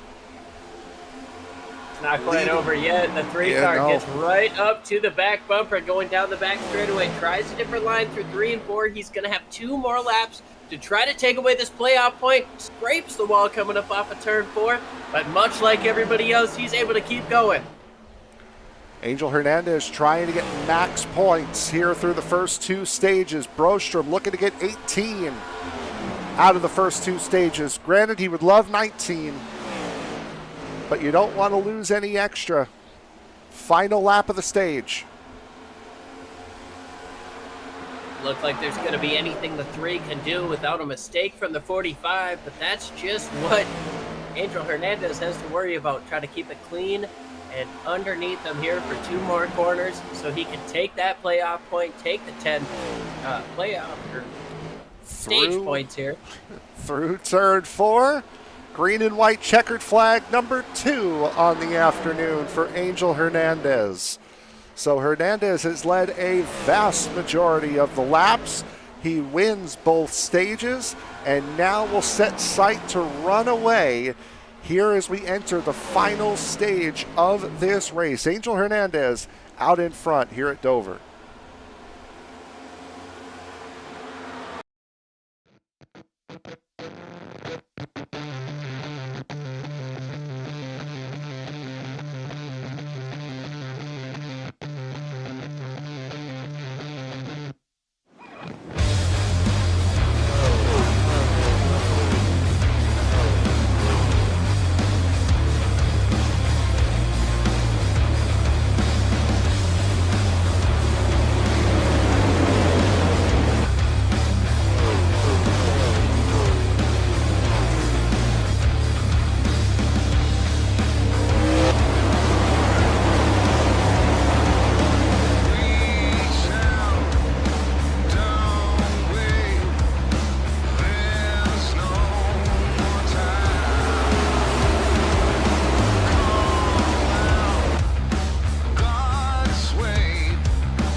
"79 laps to go here at Dover Motor Speedway. Angel Hernandez out in front of the field by 7/10 of a second. Then it's about another 1.5 seconds back to this battle you're seeing right now. Jalen Battle versus Alex O'Reilson.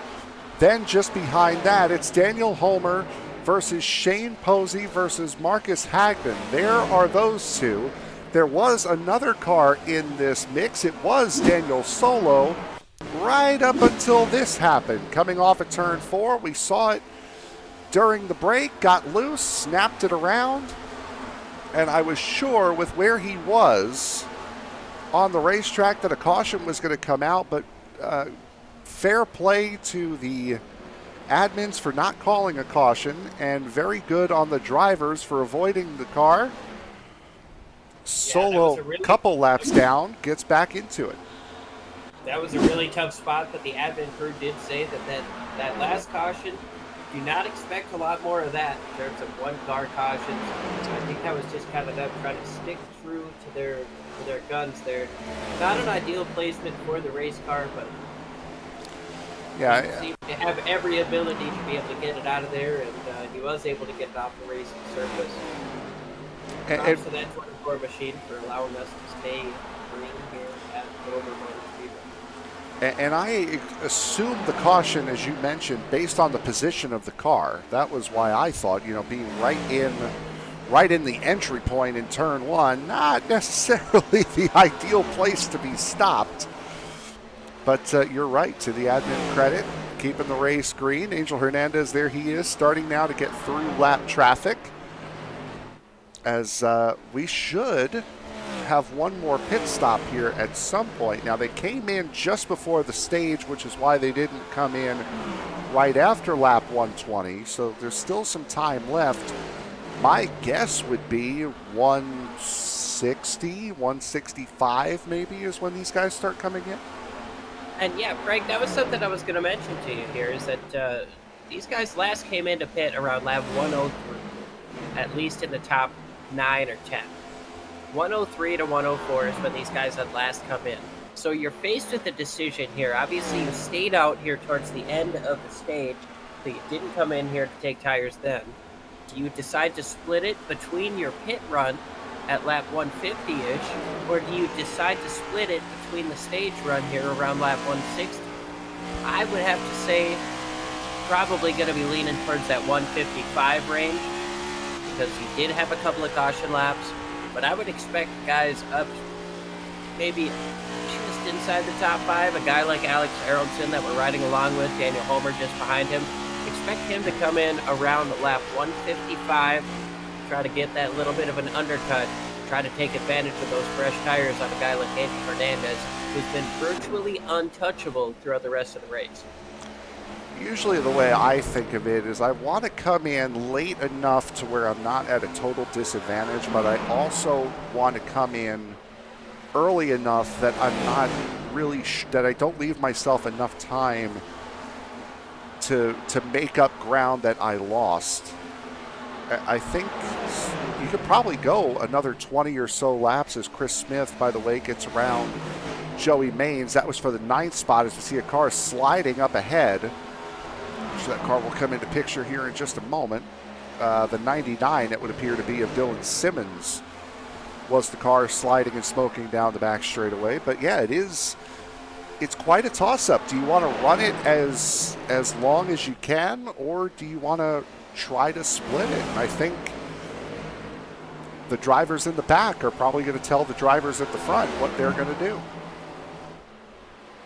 I personally, I'm a guy who leans on an undercut. If I can come in, get a couple of clean laps, and hopefully save my tires enough, keep you behind me, I would much rather manage that gap than maybe hope for a caution flag. If you're somebody like Brad Kozlowski, however, you're going to stay out as long as you possibly can and hope for that caution flag. Grab as many cars as you can a lap down. There's a lot of different ways to call this race, and I'm glad that I'm not a crew chief. I know how I would do it, but I could see a lot of different ways working out for these guys. Absolutely. Is Chris Smith.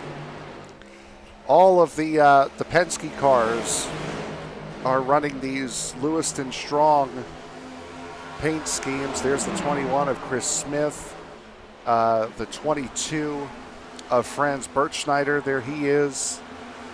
Saw him a little bit earlier on. Rhea Ferris in the 12 running these paint schemes. We heard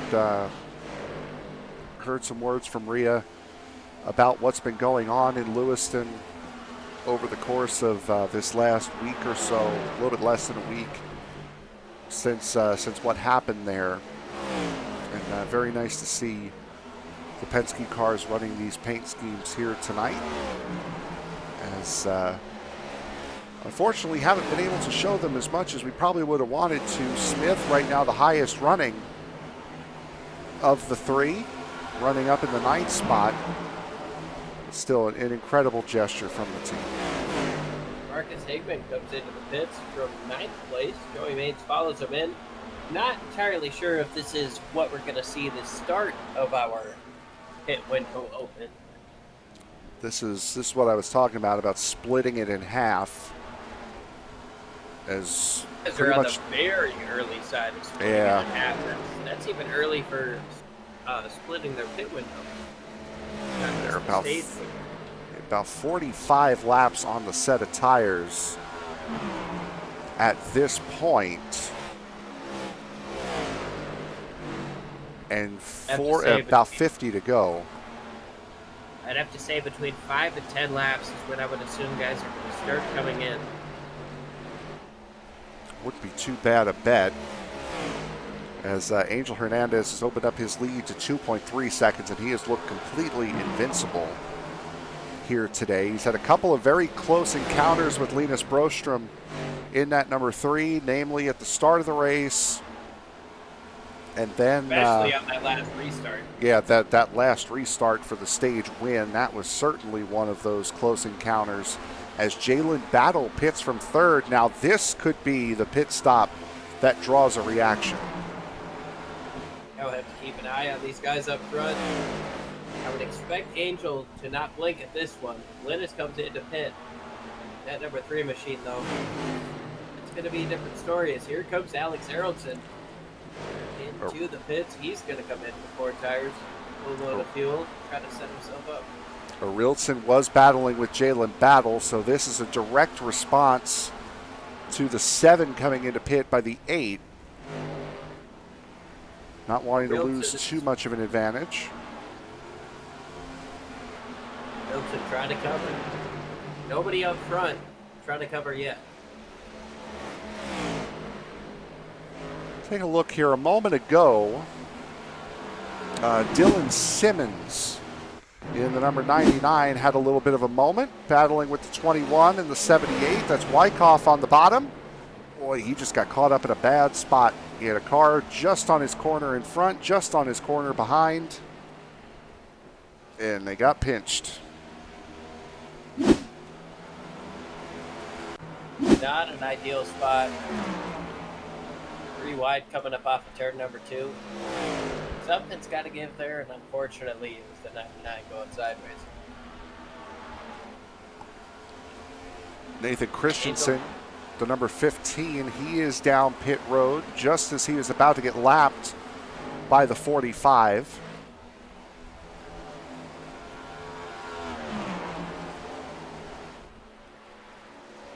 Hernandez continues to increase that gap behind him, though. It's 3.5 seconds over Linus Broström. He is absolutely on rails right now, that 45. The 45 is going to be trying to look at the lap times from the 5 and from the 7. There's the 7 right here. And wouldn't you know it, he's about to unlap himself here, so it's a pretty good way to look at lap times between the two. As Battle gets one of his laps back. He's back now 1 lap down. Jalen Battle, go ahead. Jalen's last pit was on lap 149. That's going to leave 51 laps of green flag racing. We're starting to get to the point where we're 5, 6, 7 laps past that. When the 45 comes up off of pit lane, he might have a time gap, but he is going to have a huge tire advantage. And that is something to definitely look at. And that's, I think, what you were talking about a little bit before, how you would kind of play this strategy. Here comes Angel Hernandez. Yeah, Shane Posey's down pit road as well. That's not how he came off of pit road last time. So the 11 has had a big moment somewhere. Angel Hernandez, to your point, in pit road. This, I'm sure, will draw a response from Linus Broström. As Hernandez saw how quickly that number 7 was getting away and decided, you know what, maybe not staying out too much longer would be a pretty good idea. As Brostrom, I'm surprised Brostrom stays out again. I really expected him to come in there that time, but maybe he's hoping on a caution. Some of these guys get caught up in some traffic with fresh and old tires coming together. Who knows what we're going to see here. We've still got 40 laps to go. We know this 3-car has to make another pit stop. Daniel Homer still out on the same strategy. Nope, never mind. Daniel Homer comes into the pits this time. It's the number 9 of Homer coming in, surrendering the second spot. Linus Brostrom last time around did a 24.43. Jalen Battle last time around in the 7, 23.31. As there's Brostrom, he might have sped.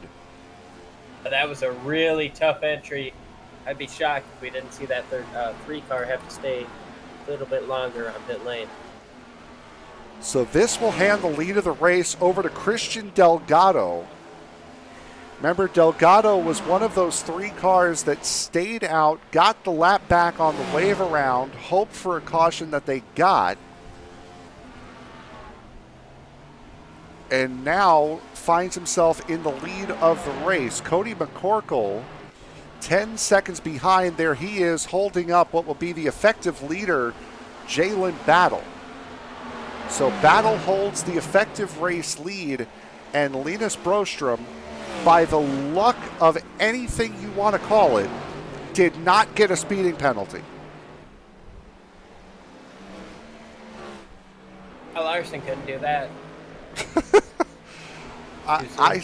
You saw how hot he came into pit road. There was no way he was not getting a speeding penalty, but somehow he didn't. That's incredible. Well, he stayed out the longest of our leaders. Lost a lot of time to Angel, but we're gonna have to see what he can get together here in these last 40 or so laps.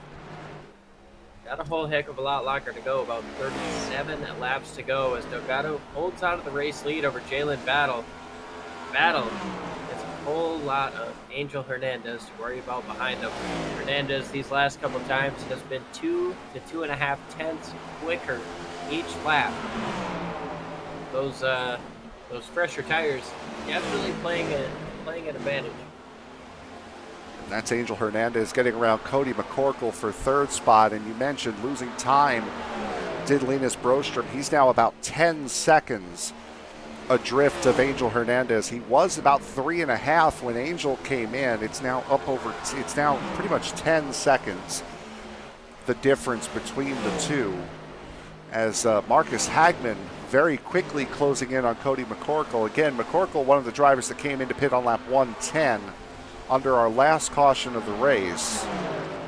Same thing with Christian Delgado. Those two have not yet come down pit road.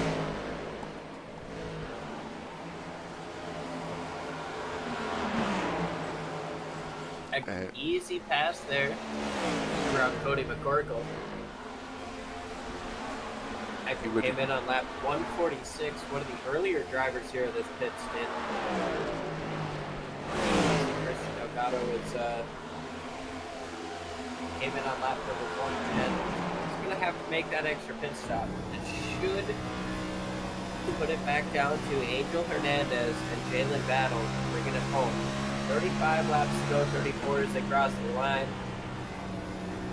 It's less than 2 seconds between Jalen Battle and Angel Hernandez. Just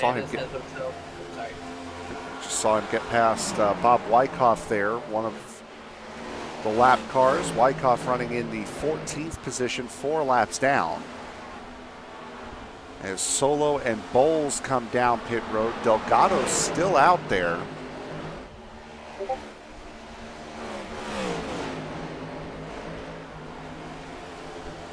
As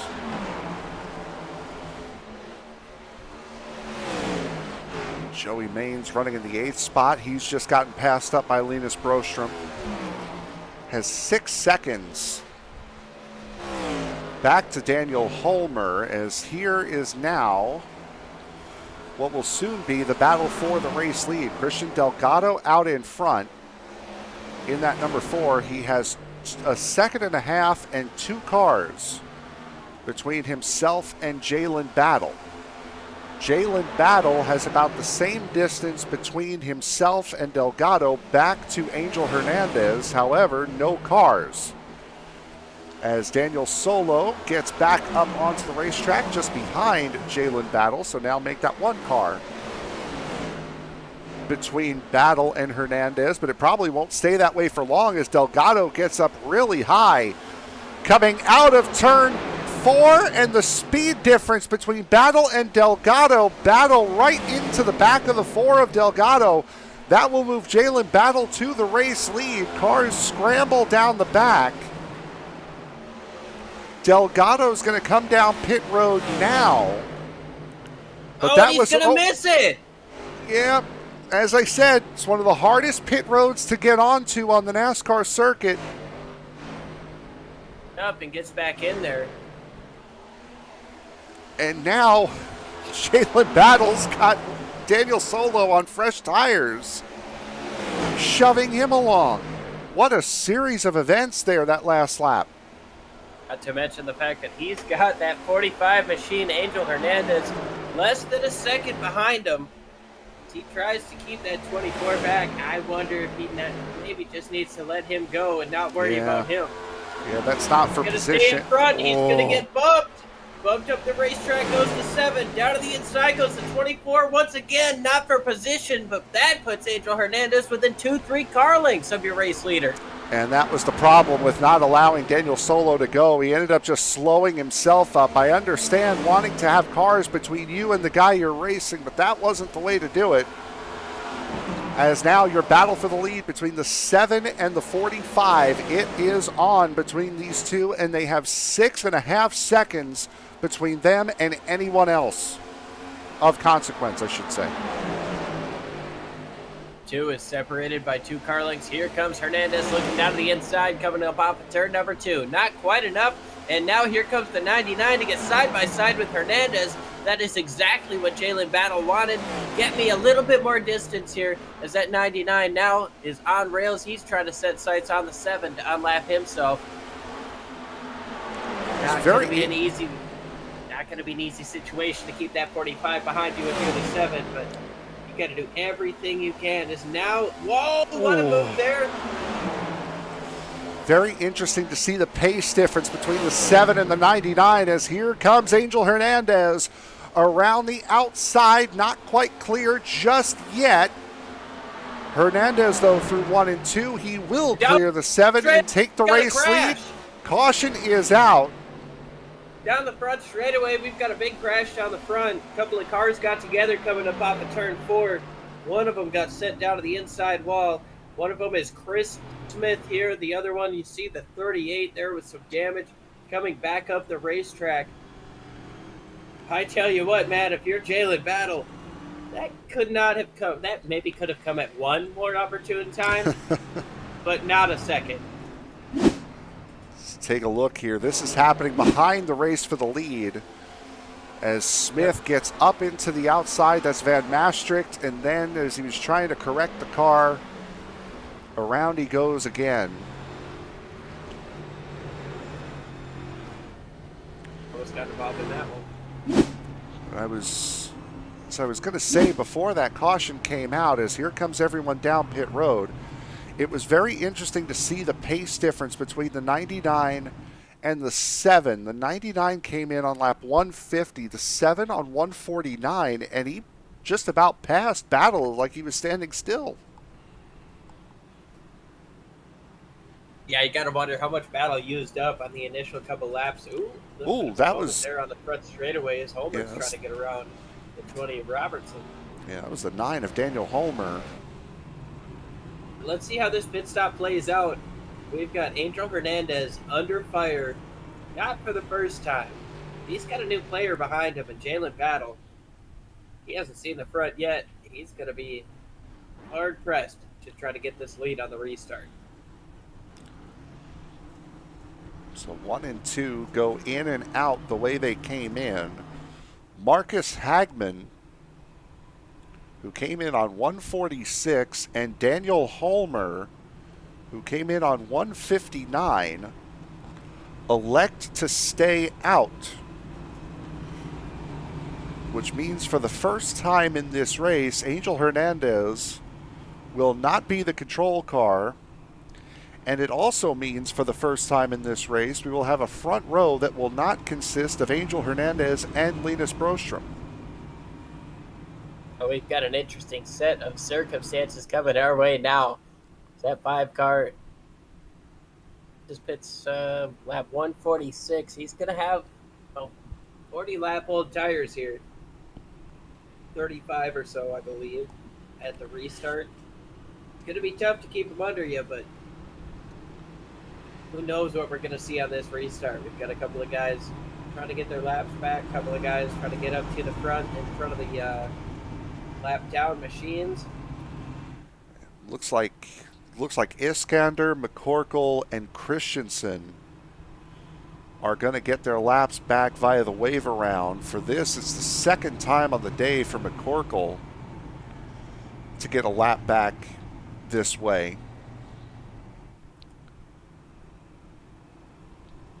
As the lead lap car is starting to file on through again. So it will be Hagman, Hulmer, Hernandez battle. That will be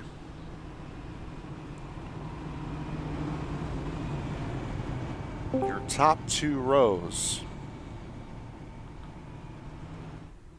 Well, Frank, I think we're going to be able to talk to Chris Smith in the 21, if I can get him in the right one. Oh, here. are we now? That Chris Smith, you got a copy? Yeah, man, what's going on, buddy? And not a whole lot. You had some unfortunate contact there. We see you working it down the pit lane. Can you kind of walk us through what happened? Man, I'm not really sure. I don't even know what to say, man. I think he was running 24th. I was just trying to get by him. It seemed to be a real struggle to get around the whole night. But what are you gonna do, man? You know, things happen, and we'll come back out of the pits and see what we got for him. For the how are the team cars handling for you guys tonight? Not too bad, man. Avoiding the trouble is harder to deal with than the hand. Well, awesome stuff. We appreciate your time. We'll let you get back to it. It was Chris Absolutely. Smith from Team Penske Racing.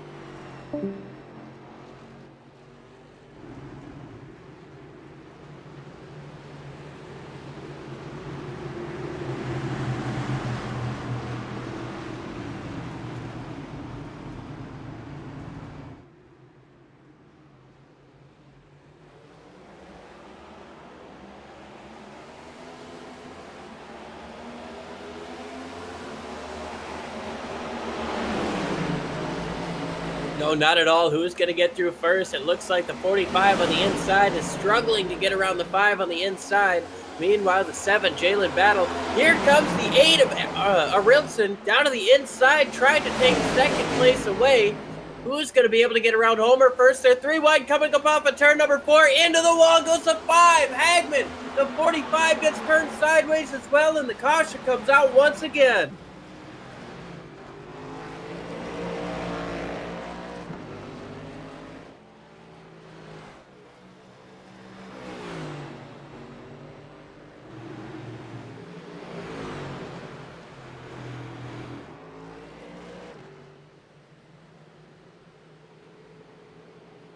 Got the well, he got the lucky horseshoe right there, getting through there, getting passed on both sides. Let's look what happened.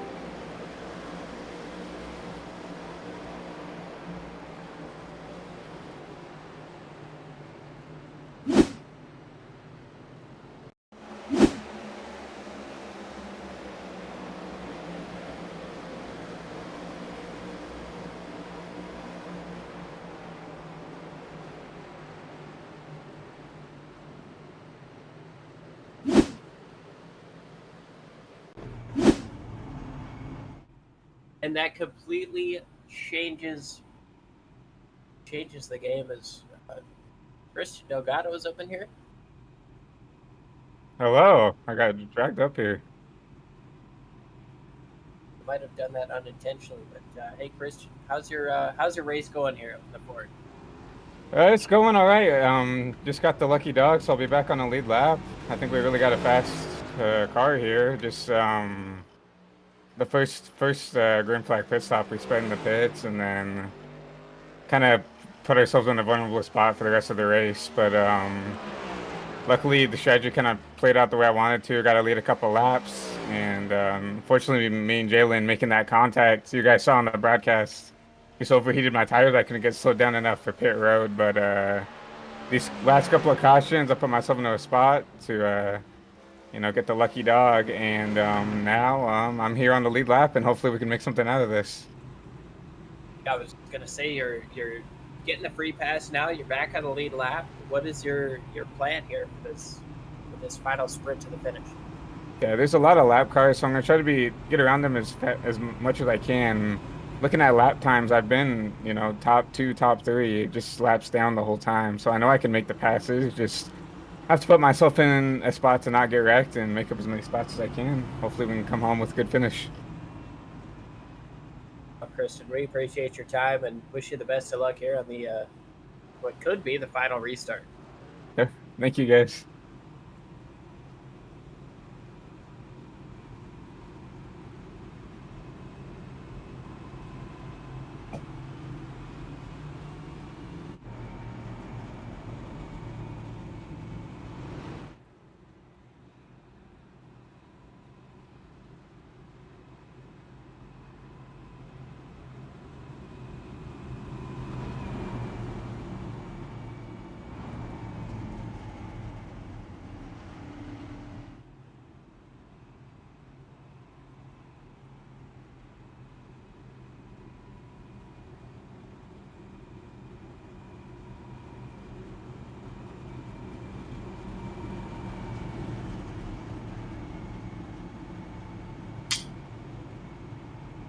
Yeah, I mean, it certainly could be. He's got a very aggressive Jalen Battle right behind him. We talked about Jalen a couple weeks ago having the heartbreak of disconnecting right before the checkered flag, and he's going to want to try to get back after that.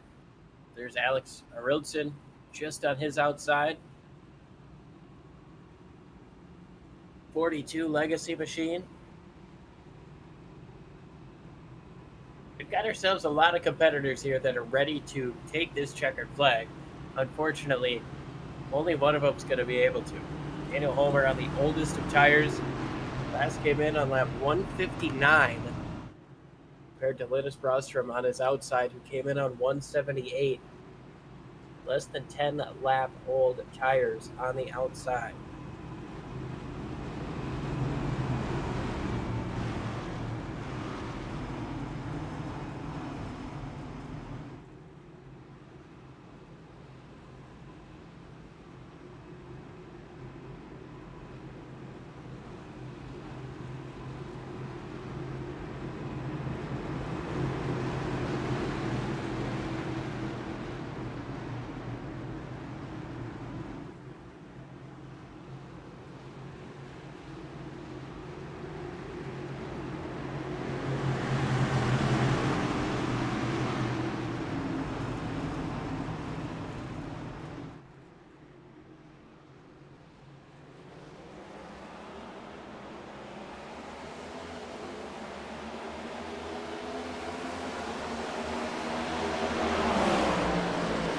Watch this 45. He jumps up to the top side. He's already battling for 6th place, getting to the outside of the 5 of Hagman. Huge run for the 45 to the top side of Jalen Battle. He's just got Arilson and Homer to worry about right now. Before he's got Linus Brostrom. Now he gets stuck up on the top side, loses a ton of momentum. Up into the wall goes the 99 machine. Look at Angel Hernandez. He's still sitting here in 7th place, not giving up 6th place, rather. Battle for 2nd place heats up. Jalen Battle to the inside. A little bit of contact there with Daniel Homer. Oh!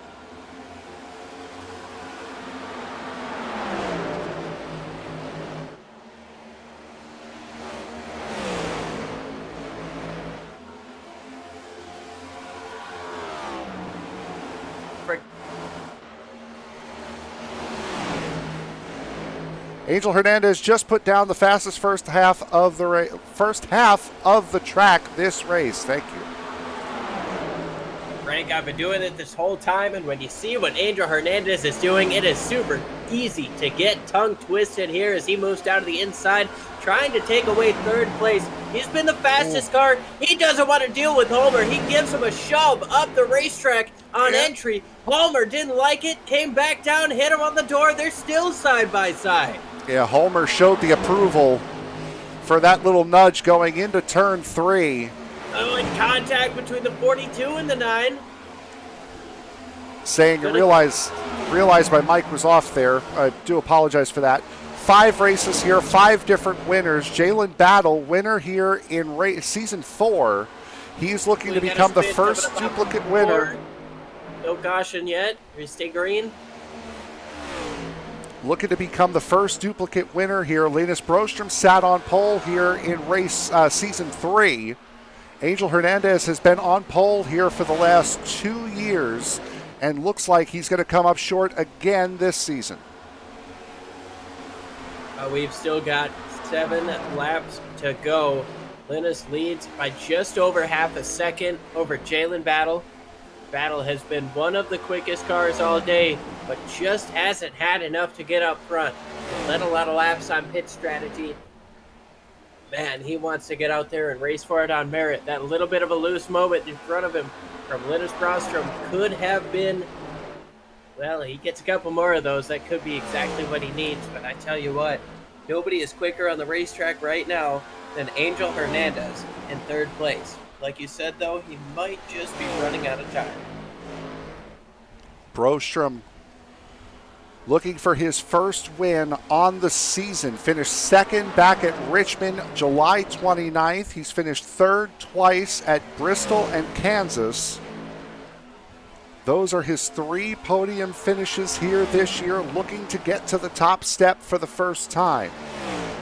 Brostrom down. Dylan's not letting this go, though. No, he's not. And look at Angel Hernandez really throwing that car around. He does have a little bit fresher tires than the other drivers. He's got 6 laps better equipment on that 45, but also has damage because of that earlier incident. Going to be 3 laps to go. Less than 4/10 separate the top 2 coming up off of the corner. Who's going to get the advantage? I think it's going to come down to a mistake at this point. Linus just has to keep his wheels under him. Then that Brostrom name could be in victory lane here at the end of this 200-miler at Dover. Not much time left for Jalen Battle to try to get this done. He's just got 2 more laps to go as Daniel Homer's had a problem. We stay green. There's Daniel Homer down the back straightaway. Linus has a lap and a half to try to keep this thing underneath him. Half a second gap that he got with Jalen Battle stuck behind that 9 of Daniel Homer. White flag is in the air. 1 lap to go here at Dover. Brostrom, 3 podiums this year, currently sits 3rd place in points. He's more than pointed his way into the playoffs with how he's performed this season. However, it's nice to know going into the final race that you will, without a doubt, be racing for a championship. Linus Brostrom wins here at Dover. What a drive for that number 3. What a way to battle through adversity. Your competitors around you had issues. You were able to take advantage of it. But that doesn't by any stretch of the mean that he was slow. He was up there battling for this thing the whole time. Now we get to watch him burn it down here at Dover.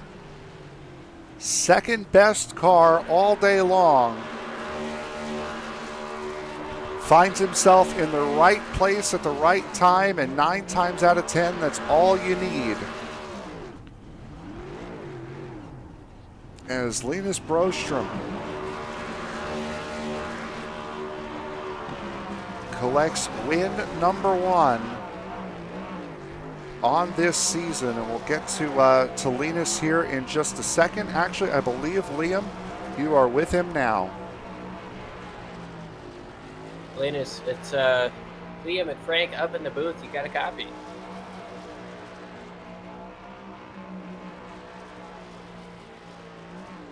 He's busy burning it down right now. It does appear to be that way. He's got things to do. Yeah. He's burned He's it down proud of quite this a bit. one. Look at yeah. this, dude. He is proud of this one. He burnt the engine down. What a finish for Linus Brostrom. And I believe, let's try it again. Liam, I believe you're with him now. Sir Linus, we watched you burn the engine down, burn those tires down. Is there anything more you could have burnt down there? Probably not. No, that was. I mean, I don't know what to say really. Angel was definitely the fastest car tonight. Jalen had better long run speed for sure, but yeah, I think Marcus ran out of tires, had to stay out, and that kind of gave me a good position, and I just managed to capitalize. So I'm just super happy to finally get a win again. Yeah, I know we've talked a little bit over in Svenska, but to get the job done here in the iSNF. Talk us through those last couple of restarts there, especially the one where you had the 45 to your inside. You guys both had to kind of work through the older tires in front of you. What was going through your mind there, and did you have a game plan, or was it just get up and go? Yeah, that was kind of sketchy. I can't really remember who was where, but you know, older tires at the front, I was expecting them to be a little bit quicker than they were, but then going into turn one, just as soon as I had a gap, move up to the outside and try to get around, and Angel for some reason got stuck back there way longer than I thought he would, and then for the next restart I was on the outside of Holmer, who had a little bit older tires as well. So I put it on I managed to hold it on the outside of him despite having a bit of a bad launch, and I was going to gamble it, and I just had more grip up there than I thought I would, so I just went around him, and from there it was just trying to go as fast as I could, and Jalen started catching me a bit, but with like 3 or 4 laps to go, I opened up the gap a little bit again, so I just had to stay out of the wall and stay away from getting sideways. But yeah, you never know. There was a crash on the back straight as well with like 2 laps to go, so I thought it was going to be another caution with a couple of laps to go when I'm leading, but thankfully they kept it green. Definitely had a cool head upon you. Is there anybody you want to give a shout out to before we let you go here? Well, with it being open paint night and us being able to run our Brady sports car, obviously our sponsor is picked last. Overpower, Mobby Hyrbilar and Harpsa Sweden, and then obviously Ria and everybody putting on this thing. You guys for putting on the broadcast, and then Jalen and Hernandez for a great race, and to my teammate as well, scoring some good points again. Alex, unfortunately, just came home in 6th, but still a decent race for him. Absolutely phenomenal race for you and your team. Congratulations once again, Linus, on your win here. Thank Linus Brostrom, the race winner here from Dover.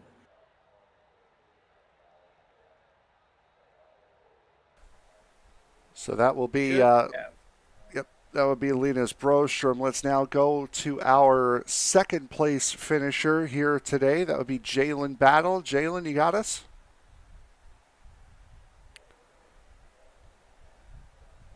Hello, Jalen. There you are. There we go. A solid second place run for you here today. I'm sure the battle for the win without that last caution coming out would have been a little bit more ideal, but still a solid race for you here today. Oh, yeah. This time Will didn't disconnect at the end, so that's good. But, yeah, solid race. I get actually really good race, depending on where we were, especially where we were at the halfway mark. I was kind of about to call it there. I got damage early in the race. I got caught up in the accident, and was going to try to go off strategy a little bit or off sequence to see if I could pull something back. Then got a lucky yellow right at halfway. And then just kind of stayed in it from there. Tried to get some of the damage fixed. We still had a lot of damage on the nose and on the right side. But yeah, I'll take P2. I was doing all I could to try to fend off the 3 and the 45 there. I don't think I had the, especially after the damage, I don't think I had the fastest car to get up there and win, but I tried all I could. So P2. I'm actually happy that yellow came out because our tires were cooked on that last green flag run. So I'll take P2. Shout out to Linus for wasting me clean, as well as the 45 and everyone else. Had a decent race up there, but just one short. We could sit up here and talk about it all night long, but how difficult was it to make up time through the field, as you mentioned, getting off cycle, getting mired in the back? How difficult is that to be able to work your way up through the field after something like that? Oh, very almost impossible, especially on a short run. At the start of the race, we had a lot of green flag runs, which is really fun, which is really good. So there you could kind of lose some spots, and you could kind of afford to lose 2 or 3 spots in a restart, and you can just get them back if you save your tires properly. But towards the end there, after halfway point, we were kind of getting like 30-ish lap runs for the most part. So like once you got back in traffic, just how the air works and how you had to like go through the corner, it was just, if you had too much traffic in front of you, you could make your way through it after a while, but you weren't going to make up too much time, so it was really hard. But that's Dover for you. There was a few lanes out there to kind of maneuver around in. The restarts, I could never kind of gauge what lane was going to go in the restart. I know we had old tires there at the end that made it a little more interesting, but yeah, no, solid day, and that's about it. We go to Phoenix next week to round out the regular season. Unfortunately, not going to be able to be in the playoffs. I believe, if I read what I read right. What's your goal? What are you trying to accomplish at Phoenix next week? Oh, albeit I make it to Phoenix and kind of get there, but yeah, no, this season's basically just been trophy hunting. We weren't really into points at all. So came up short last week, came up short this week, unfortunately. So hopefully we can go to Phoenix, and don't want to disrupt the points battle that's going on there. But hopefully we can go there and try to get our trophy. All right. Anyone you want to give a shout out to before we let you go? Oh yeah, no. Shout out to Rhea and her team. They've been doing the best they could and put on a good show. Shout out to you guys for putting on a good broadcast. Always good to go back and watch, regardless of how heartbreaking it is. And then shout out to S&D Graphics for the paint scheme on tonight. Had a star set Pepsi scheme going on, looking really good. So but I think that's about it. All right. Your second place finisher tonight, Jalen Battle, bud. Congratulations. Yeah, thank you. So that will now bring our third place finisher into the fold. That will be Angel Hernandez. He's standing by with Liam now. Yeah, Angel, it's Frank and Liam up in the booth. You got a copy? Yeah, I got you guys. Well, I tell you what, man. Let's start from the beginning. That car looked to be on rails. Walk us through your day, starting up front and leading as much as you did. Your first stage was decent. I think the car was a little bit loose, but I worked on that through the first stage, and second stage I think I just had like the perfect car, and then just led a bunch of laps, and then cautions came out and mess happened, and that's how it goes sometimes. You found yourself on a late race restart behind a couple of guys who were on older tires. Walk us through that initial restart and the crash that ended up ensuing that you got caught up in. Yeah, I was just trying to make my way past those guys in front that stood out, but I don't know, just not a lot of space in this track to really make passes, so I ended up running into the back of Hagman, and I don't know. Obviously, it was a tough race for you, but you came back strong here after the contact, and you're able to work your way out back to a third place finish. Walk us through your last 15 or so laps there, and working through the field. So after that crash, main thing was just taking it a little bit more easy than last time, and working my way one by one with these guys, and then just try and get up to him, but obviously there was too much of a gap, too little time, and then you have people acting on behalf of others. So I did the best I could. Yeah, I don't know what else to say. Before we let you go, is there anybody you want to give a shout out to who helps that car run quick? And Michael was helping out the last like 50 laps, and then Josh wish he could have been here to help out, but he wasn't here. Very dejected Angel Hernandez here. Finishes third, but not where he wanted to finish here at the end of Dover. So that will do it more or less for us here tonight. Liam, great race, as Jalen mentioned. We saw some green flag runs, great racing all throughout the field. Some incidents. We saw some big saves. A little bit of everything here at Dover, and one of the better Dover races that I can remember broadcasting in quite some time. Yeah, it was an absolute blast. We had comers and goers. We had a couple of different incidents that brought the field closer together. Some timely cautions that made this thing super exciting. But I mean, these guys are absolutely on edge all day, and you could see it whether they're battling for the lead or whether they're battling for 15th. Every position matters to these drivers, and that just goes to show how important and how high level this iSNF series is.